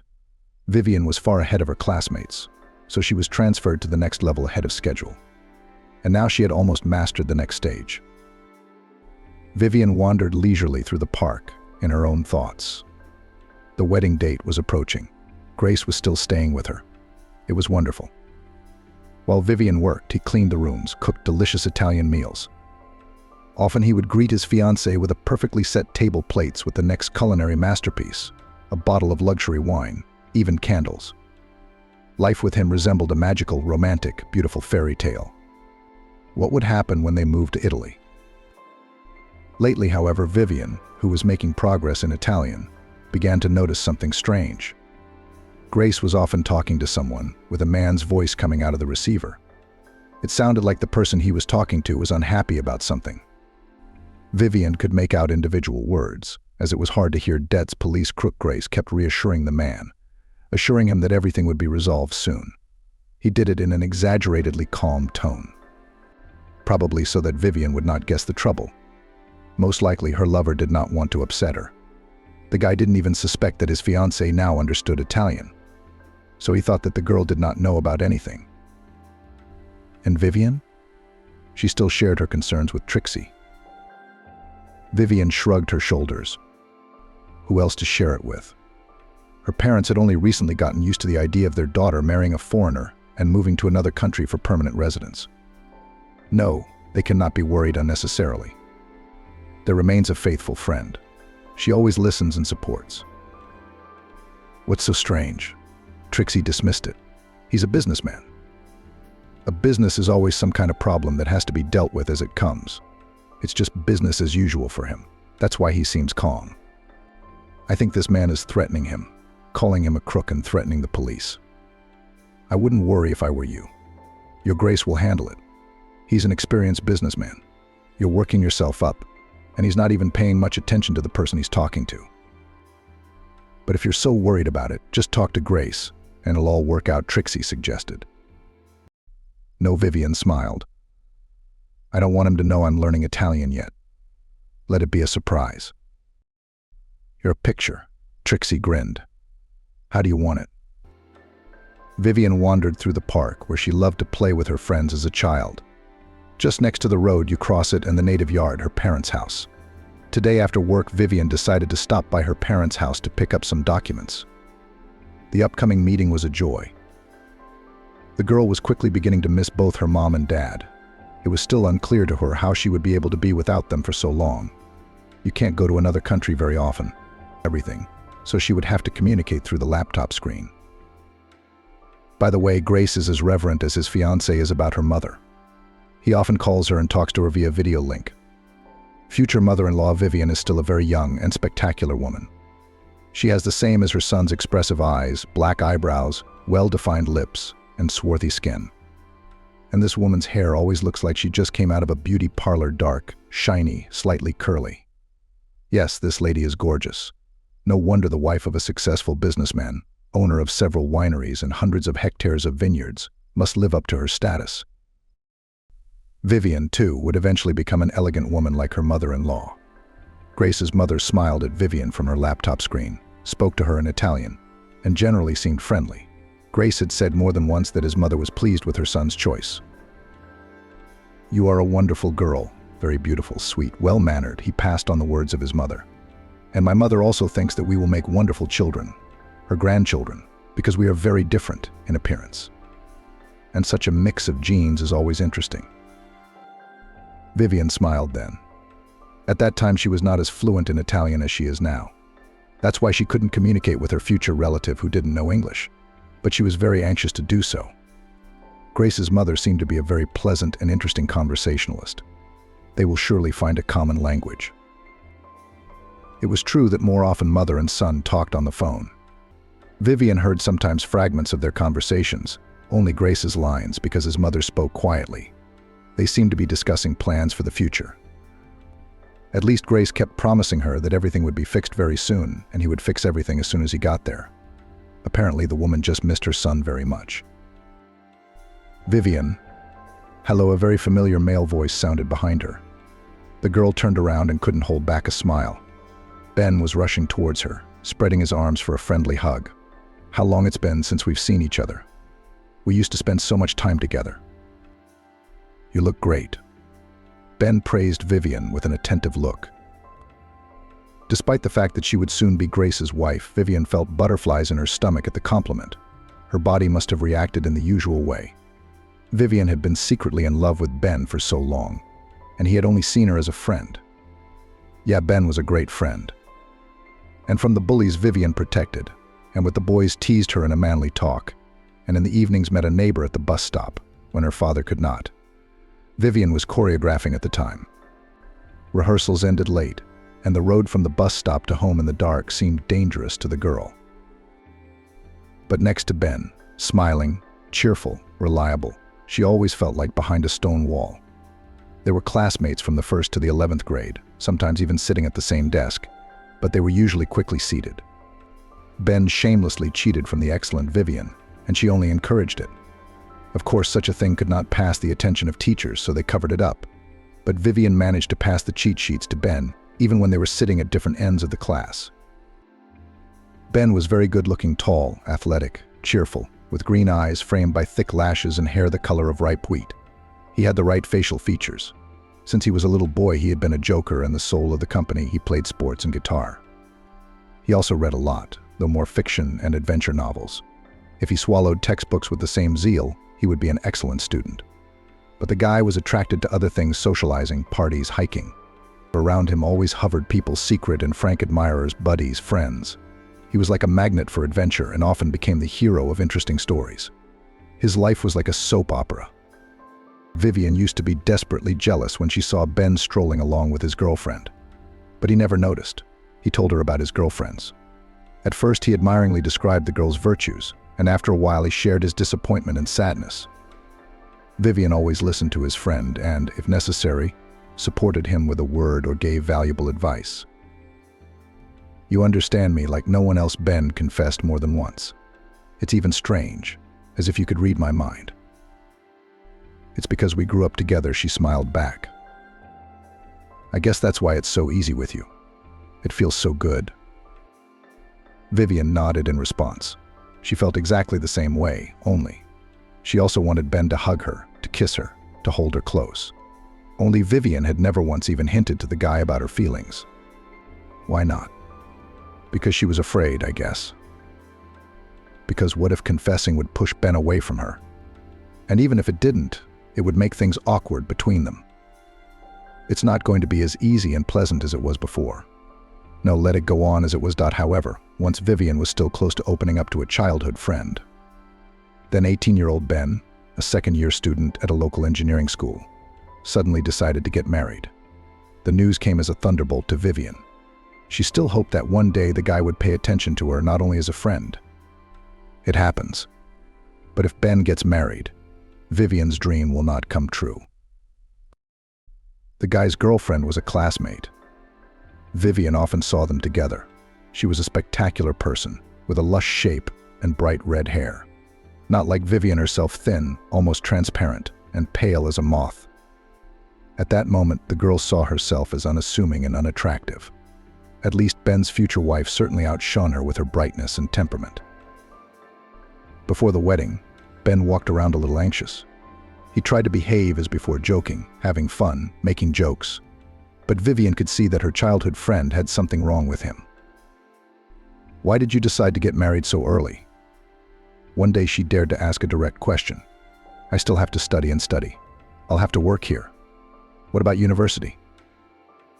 Vivian knew that Ben had dreamed of becoming a ship mechanic since childhood. That's why he went to engineering school. It took a lot of hard work, but he did it. And he was very proud of it. You see, then looked seriously at Vivian. Ben, she's expecting a baby, so there's not much of a way out. Do you love her? Vivian blurted out before she could think about what she was saying. Yes, I do. Of course I love her, Ben said, a little uncertainly. How many tears Vivian had shed afterward, face buried in her pillow. Now she felt sorry not only for herself, who had lost her last hope of happiness with the man she loved. She felt sorry for Ben, too. She'd realized during that brief conversation that her friend was clearly unhappy, not by accident, because of circumstances. It had happened that way. Of course, Ben would marry the girl. He's always been honest and responsible, and then he'll spend the rest of his life suffering with a wife he doesn't love. Vivian sobbed over this life tragedy that could never be undone. But the wedding never took place. One day, Ben overheard the bride talking to another guy. In this dialogue, she admitted to that young man that the child is definitely his, swore, cited evidence, the timing of their dates. Her interlocutor clearly did not want to get married, so the lady had no other choice but to set up a date with Ben. You see, Ben shared the details of the story with Vivian. She told me over the phone that when she found out she was pregnant and I didn't want to get married, she decided to dump the baby on me. I didn't realize why she was so clingy to me at parties, even though she'd never noticed before. I was naive. After that night, she told me she was expecting a baby with me, and we need to formalize our relationship sooner rather than later. Of course, when Ben heard this dialogue, he demanded an explanation. His fiancée tried to make up something, somehow to get out of the situation. But Ben had already heard everything with his own ears. He then met with the child's real father to make sure. And he confirmed it. He also cursed Ben with a swear word and a naive young man. In the end, the man married his desperate girlfriend and recognized the baby, and Ben was spared having to live with someone he didn't love and learned a valuable lesson. So in the end, everything ended well for everyone. From then on, Ben became more careful. Now he was more careful about choosing girls and never made such mistakes again. Ben graduated from college and, as he had once dreamed, got a job on a ship as a mechanical engineer.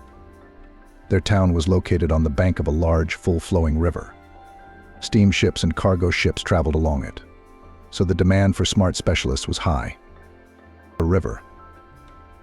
It's great, of course, but I dream of big water. I wish I could go to the sea sometimes. Ben shared his thoughts with Vivian. But you have to move somewhere, don't you? Said the girl. Yes, you're right, Ben agreed. But it's for the best, new places, new life. It's getting crowded here. Vivian felt uneasy at the thought of not having Ben around. She was so used to him. She could call Ben at any time of the day or night to ask for help and know that he would be there. Ben had proven his reliability time and time again. He'd picked up Vivian and her friends from the nightclub when suspicious guys were hitting on them that night. The girls were afraid, but Ben came to pick them up in his used car. He had just recently gotten his license at the time, and his father had bought him a practice car. Ben, with the repair of the roof at his father's cottage, Vivian helped. His parents even jokingly called the neighbor boy their son-in-law. He didn't mind. And once there was a funny case, Vivian stayed the night alone. Her parents had gone to the village to visit relatives. It was summer, it was hot, and suddenly the girl noticed a huge spider on the wall. She'd never seen such a thing before. It was the size of her fist. Of course, the girl squealed loudly and then dialed Ben. He rushed over and spent an hour trying to catch the monster. Finally, the guy managed to cover the spider with a pelvis and shove it into a jar. Later, it turned out to be the pet of their upstairs neighbor. He kept rare insects in his terrarium, and this spider escaped during feeding, and on some passages got to Vivian's apartment. The girl was grateful to Ben for all these situations. To know that you have a person who is always ready to help, it is worth a lot. Of course, Vivian didn't want him to go anywhere out of town, although her childhood crush, as she thought, had already passed at that point. But a trusted friend is even better. Lovers quarrel and separate, but friendship is forever. And now they met by chance in the park and were very happy to see each other. "Are you going to your parents?" Ben asked. "Yes," Vivian smiled at him. "I'm getting the papers together because the wedding is coming up. Then we're going to Italy right away." "Italy?" Ben grimaced. "You've thought this decision over so well, haven't you?" "Of course I have. Why are you reacting this way?"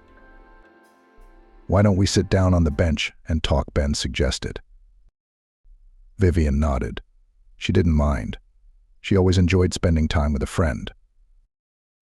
"You see," the boy began, as they settled down on the bench under the lantern. "It's a shame about that one, Grace." "His name is Grace," Vivian corrected angrily. She didn't like it when Ben called her fiancé so disparagingly. "All right, Grace is kind of slippery, insincere. I've seen him a couple times, but I've noticed that he's going out of his way to make everyone like him, and everyone's falling for it." "Everyone but you?" "Yes, except me." Ben nodded his head. "Don't you think you're making a big mistake now? You're safe here. You have friends, parents, a job, an apartment. You're protected from every angle and out there. I can't protect you there." That last sentence struck a deep chord in Vivian's soul. Ben. He was so used to protecting her that he was afraid to let her go to a foreign country because he couldn't look after her. "I don't need protecting," Vivian smiled at him. "Grace and I love each other. We have a wonderful relationship. I saw Trixie the other day. She says your husband's having some business problems." "What a talker," Vivian said jokingly. "Yes, I was sharing my worries with her. Grace was discussing his problems with someone on the phone. Well, it's okay, he'll get over it. Businessmen have problems all the time. They happen all the time. I wish he'd solved his problems first, then gone to his fiancée." Ben shook his head. "A normal man would have done that." "You're acting like the strict older brother I never had," Vivian grinned. "But it feels good. If you'd gotten to know Grace better, you might have liked him." "I doubt it," Ben shook his head. "He's slippery. He's got something dirty on his mind. I'm a good judge of character. That's why I almost married that redhead who tricked you into getting pregnant." He reminded Vivian of an incident from his youth. She thought the boy was going to smile and say something funny, but he only shook his head seriously and said, "Well, you compare. I was almost a child then, an 18-year-old kid. I'm not that man anymore. I can see Grace is up to something. I don't want you to be his victim or a means to some end." "That's ridiculous. He loves me. That's what Trixie tells me. And that Italian looks at you with admiration. He anticipates your every wish and showering you with gifts. But you good and honest girls don't need much. You're easily fooled." "But what do you think it would profit Grace to marry me?" Vivian put her hand on Ben's shoulder. A friendly, soothing gesture. Money. A marriage of convenience. But that's silly. He's a rich man. I'm the daughter of middle-class parents. So what's the catch? Are you sure he's that rich? Did you ask him for his real estate documents? Did you even look at his passport? Did you see his income statement? What are you talking about? No, of course not. I didn't ask him any of that. It's obvious. He lived in Italy, he drove around in fancy cars, and he paid for us everywhere. He gave me expensive gifts, and even paid for our wedding. A modest dinner at a restaurant. You don't need a lot of money for that. And your presents aren't that fancy. Trixie told me all about it with delight. Of course he had her fooled. But bouquets of flowers, candy, even a dress. It's not like your rich man's that broke. Even a student can afford that. Is that really the point? Vivian was getting angry. Why are you even picking on him? I'm sorry, Ben suddenly softened. It's just that I'm very, very afraid for you. You know, worried. Don't be. I'm gonna be fine. I'm gonna be great. I hope so.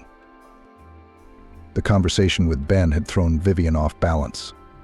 Until that dialogue, she'd thought she was doing the right thing. But her childhood friend had touched a note of doubt in her soul. Vivian herself was tormented by a vague premonition, something elusive. Grace behaved impeccably, still looked at the bride with admiration, still tried to please her in everything. He also showered her with compliments and spoke of their wonderful future together. But sometimes there was something in his gaze. Either discontent or contempt. The girl wrote it off as homesickness and concern about the affairs left so long in Italy. Probably Grace was worried about how things were going without him there. But nothing. Soon they will fly to Italy and live happily ever after. Just like in a fairy tale. It's a little scary, of course. Another country, another mentality. Everything is completely different. No friends around, no relatives. Ben's right about that. On the other hand, they will all come to visit her, and Vivian will gladly introduce them to a wonderful sunny country. Beautiful streets, gentle sea, smiling passers-by. Not at all like the streets of their hometown. Most importantly, she and Grace will be together. The feelings between them are so sincere and strong. Together they could handle anything. If Vivian had any doubts after her conversation with Ben, Grace, who greeted her with a wide smile and a warm embrace, immediately remedied the situation. He loves her. They will be happy together. That night, Vivian couldn't sleep. Grace was sitting in the other room, typing a message to someone on his laptop. It was a routine thing to read business emails, send replies. Big business requires constant involvement, the guy often repeated the phrase. Vivian liked that Grace seemed so easygoing, cheerful, and even a little joking. But at the same time, when it came to business, he was collected, responsible, serious. You couldn't go wrong with him. Grace, of course, is good in himself, with such a nice heaven and a coven.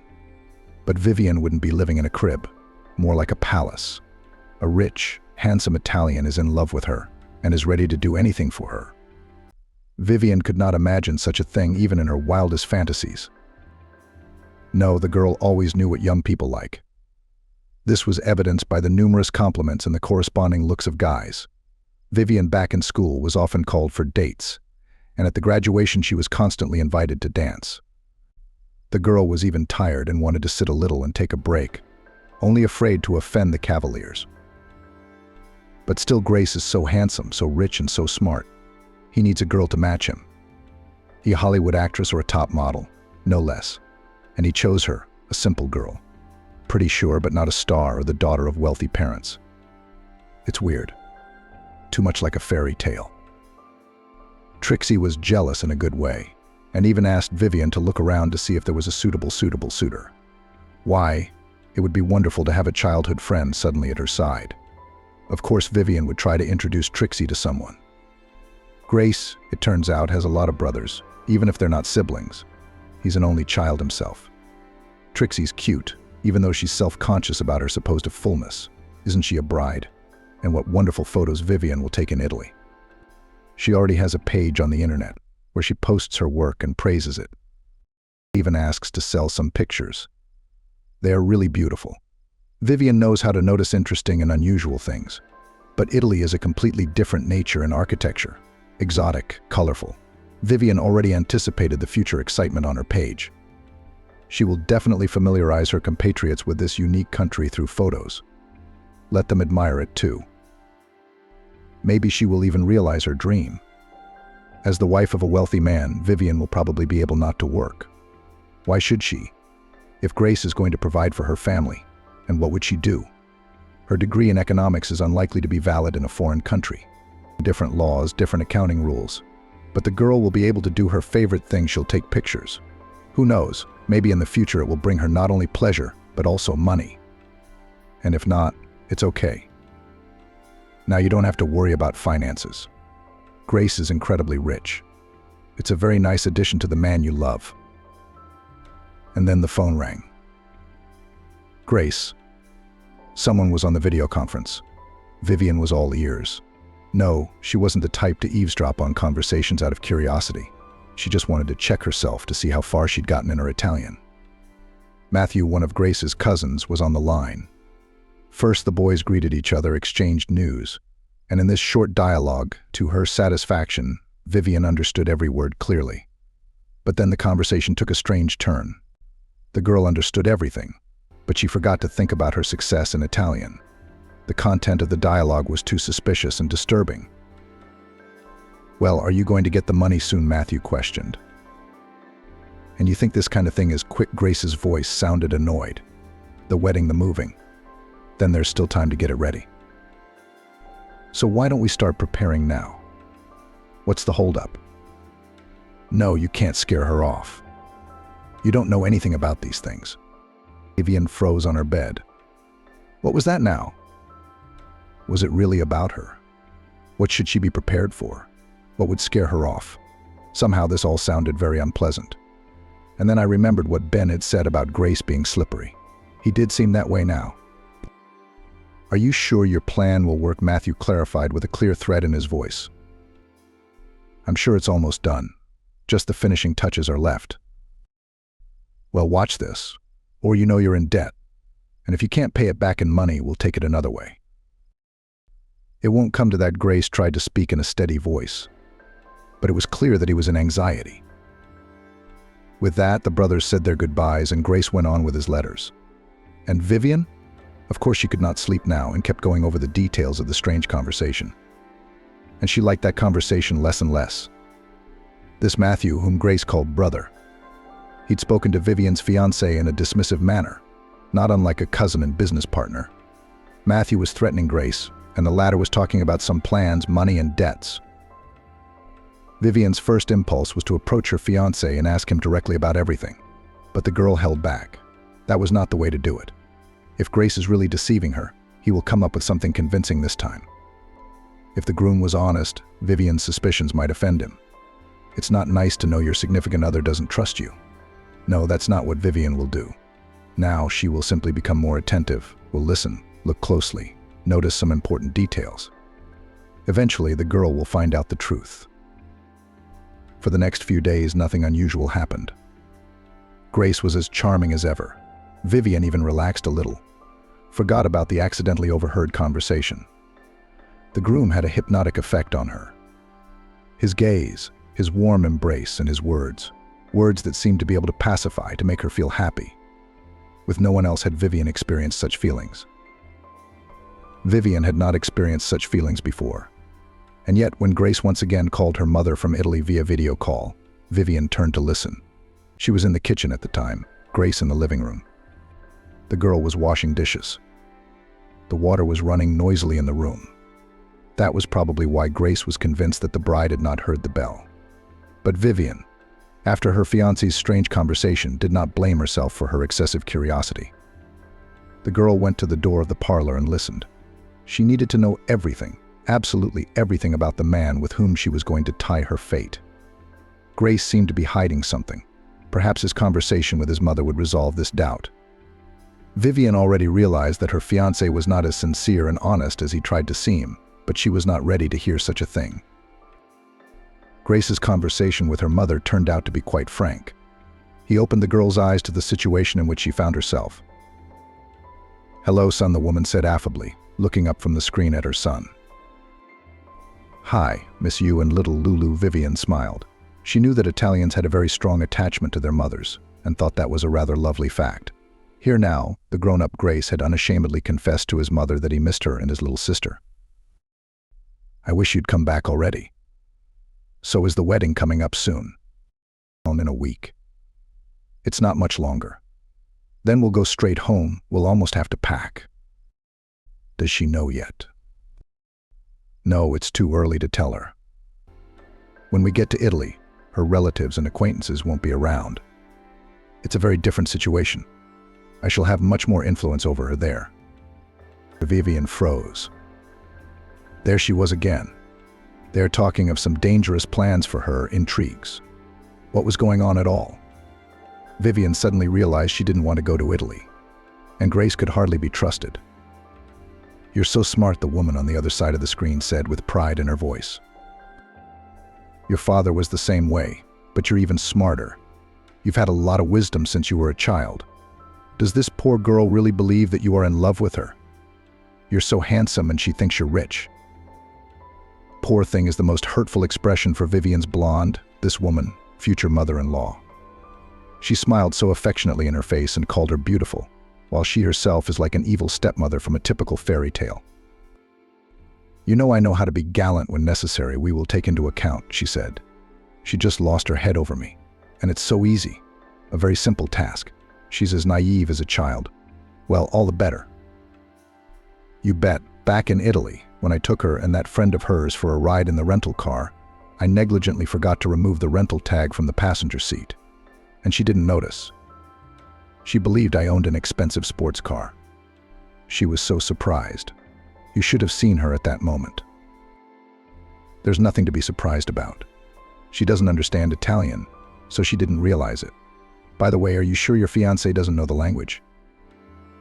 "They don't. She can only translate a few words of Italian, that's all. She's not very bright at all. Lucky for us. Maybe we shouldn't be so frank in front of her." "Don't worry. First of all, we're talking fast, so she won't get the point. And second of all, she's in the kitchen right now doing the dishes. The water's running. That fool doesn't even know I'm talking to you."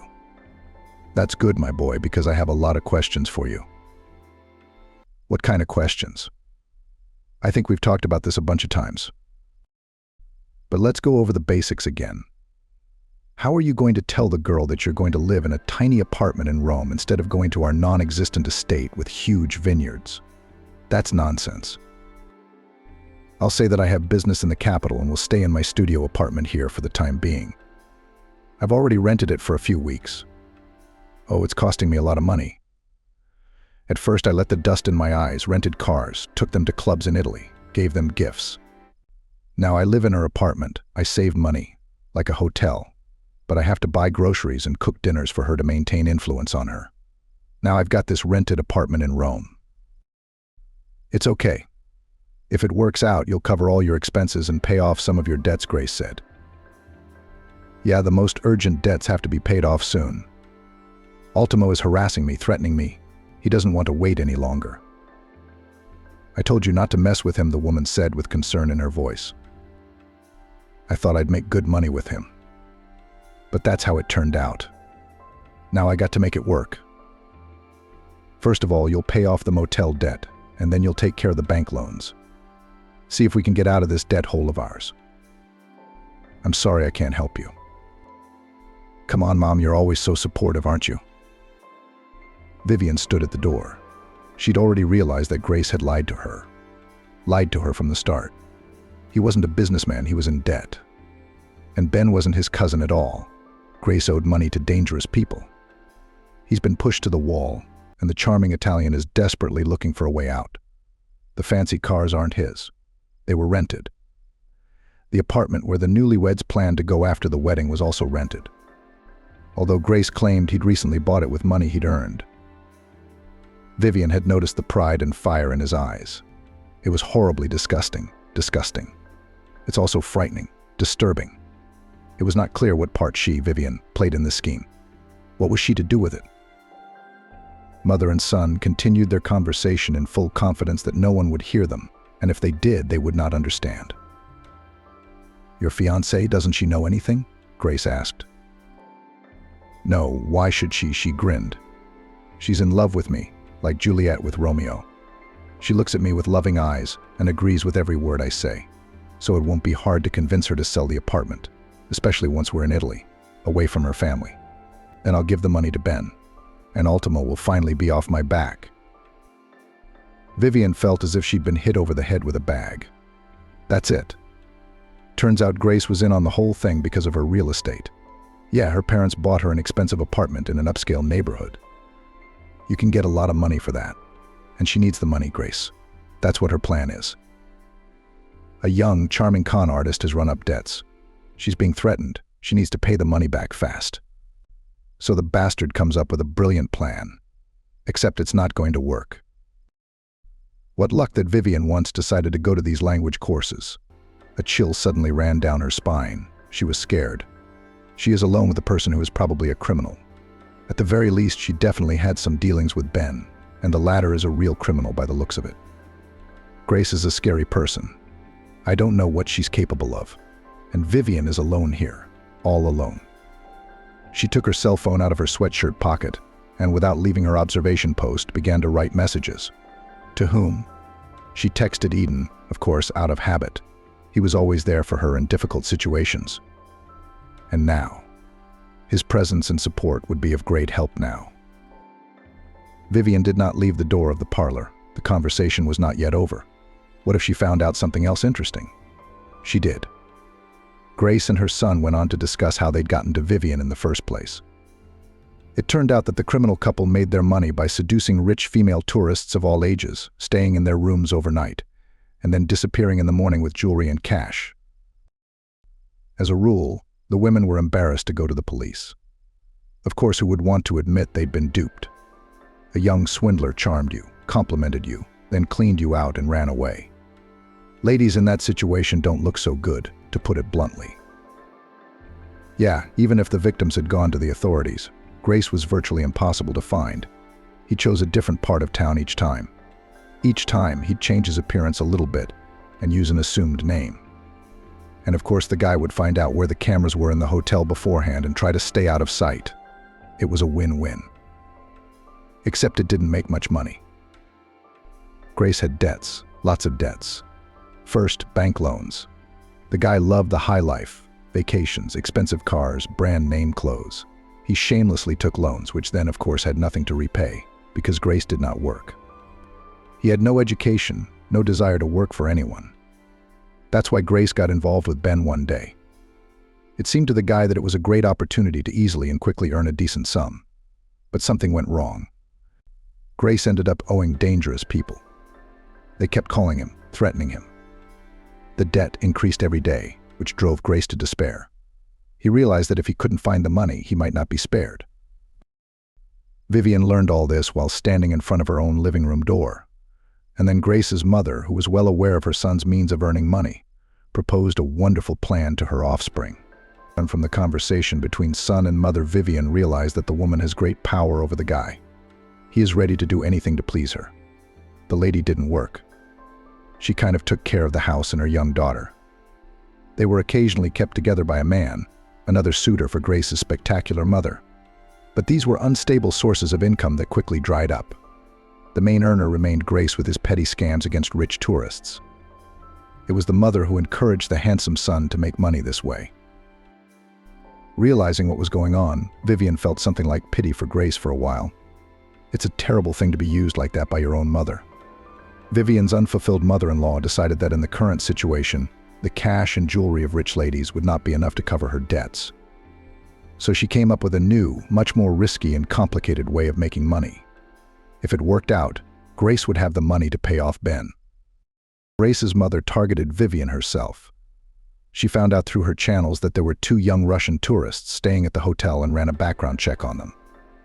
Of course, not only Vivian was in the field of vision of the clever ladies, but she turned out to be the most suitable candidate for several reasons.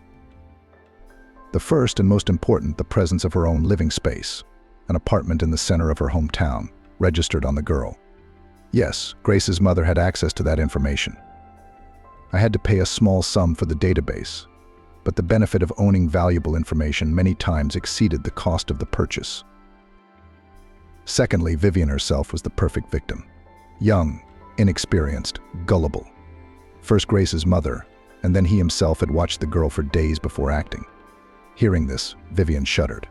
She was being watched. She was so happy and enthusiastic she didn't even notice anything. Vivian was lucky that mother and son decided to discuss this whole story in great detail and talked about plans and even remembered the past. Now the girl was aware of everything. Further, the conversation between Grace and his mother turned to everyday topics. The weather, the health of some common relatives, the mischief of the groom's little sister Vivian. They made no further mention of their victim, but Vivian already knew all she needed to know. The girl returned to the kitchen and sank powerlessly into a padded chair. Her rose-colored glasses had just shattered with a crash and clink, and as it always happens, with the glasses inward, she was in pain. Unbearably hurt that the beautiful fairy tale and unearthly love had all turned out to be just a deception. And Grace wasn't the perfect prince on a white horse, but a con man. He has no feelings for Vivian, only pure calculation. According to Grace and his mother's plan, Vivian was to be the wife of the con man. Together they would go to another country, live in a rented apartment, which Vivian would consider Grace's property for the time being. Then the young husband would ask her to sell the apartment, and Vivian would agree. Of course she would. Grace would surely think of some plausible excuse. He'd been working her over so skillfully all this time that there was no doubt Vivian would sell the apartment and give him the money. And then the divorce. And Vivian would be alone in a foreign country with no money and no support. Of course, her parents would not abandon her in a difficult situation, would send money for a ticket, and the girl would return to her native country, where she would no longer have her own apartment. Even to imagine such an outcome is scary. In Grace, he would have gotten away with it, because legally he did nothing wrong. Vivian would have sold the apartment herself and handled the money herself, giving it to her spouse as she saw fit. There is no crime. It doesn't seem to exist in this situation. What kind of cunning plan? But Vivian did figure it out. She decided to wait until Ben arrived, to whom she'd written a couple of messages. Until then, she would do nothing. Who knew how Grace would behave when she realized that his plan had failed? I mean, this was a long-term project for the con man. The guy invested a lot of time, effort, and money to impress Vivian and create the image of a rich groom. The con man had to go to a lot of expense. Oh, he's going to be pissed. It would be better if Vivian wasn't alone at the moment of exposure. But the girl did not hold back. After speaking to her mother, Grace entered the kitchen with a fond smile on her lips. Now she seemed to Vivian unpleasant and insincere. But only half an hour ago she had been admiring the dimples on her lover's cheeks, which appear when he smiles, admiring and feeling happy and loved. "Shall I help you, my love?" Grace asked, pushing Vivian away from the sink where she was washing plates. "I'm getting used to the royal life. In my house you won't be doing kitchen duties, dishes, washing, or laundry." Here Vivian couldn't take it anymore. Restrained anger, despair, and frustration burst forth in a mighty torrent. "Of course I won't be a maid in your house," exclaimed the girl. "I shall never be in your house at all, because you have no house at all." Grace, perhaps for the first time since the day of their acquaintance, looked confused. The boy flapped his long eyelashes and shook his head.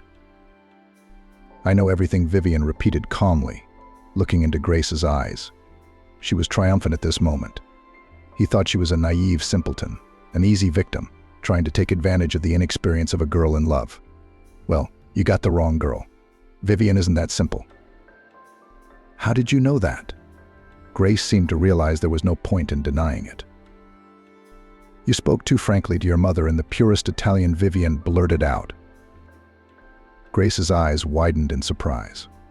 Yes, as the girl had once planned, she had impressed him with her knowledge of Italian, just not in the situation in which it was supposed to happen. Grace was angry. The girl noticed it at once. A bad glint appeared in his eyes. His hands clenched into fists so white his knuckles turned white. Vivian tensed. She was afraid. She suddenly realized that she had been wrong to snap, wrong to change her decision to hold on until Ben arrived. But Vivian didn't show her fear. "Get out of my apartment," she sternly ordered her estranged husband. "Right now I'll pack your things and leave them on the doorstep, and then leave immediately, or I'll call the police." "I will," Grace whispered, slowly approaching Vivian. She instinctively retreated to the windowsill. Like a frightened bird, she wondered what he could do to her in her condition. He was obviously up to something evil. "I'll leave, but I'll pay my expenses first. The money I spent on you. That's fair, isn't it?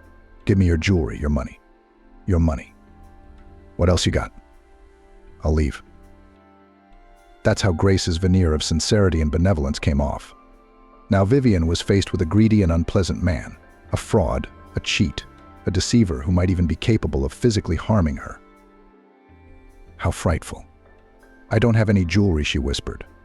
Her fervor had worn off. Now she felt only horror in the face of the all-consuming danger that would rob her of her will and paralyze her.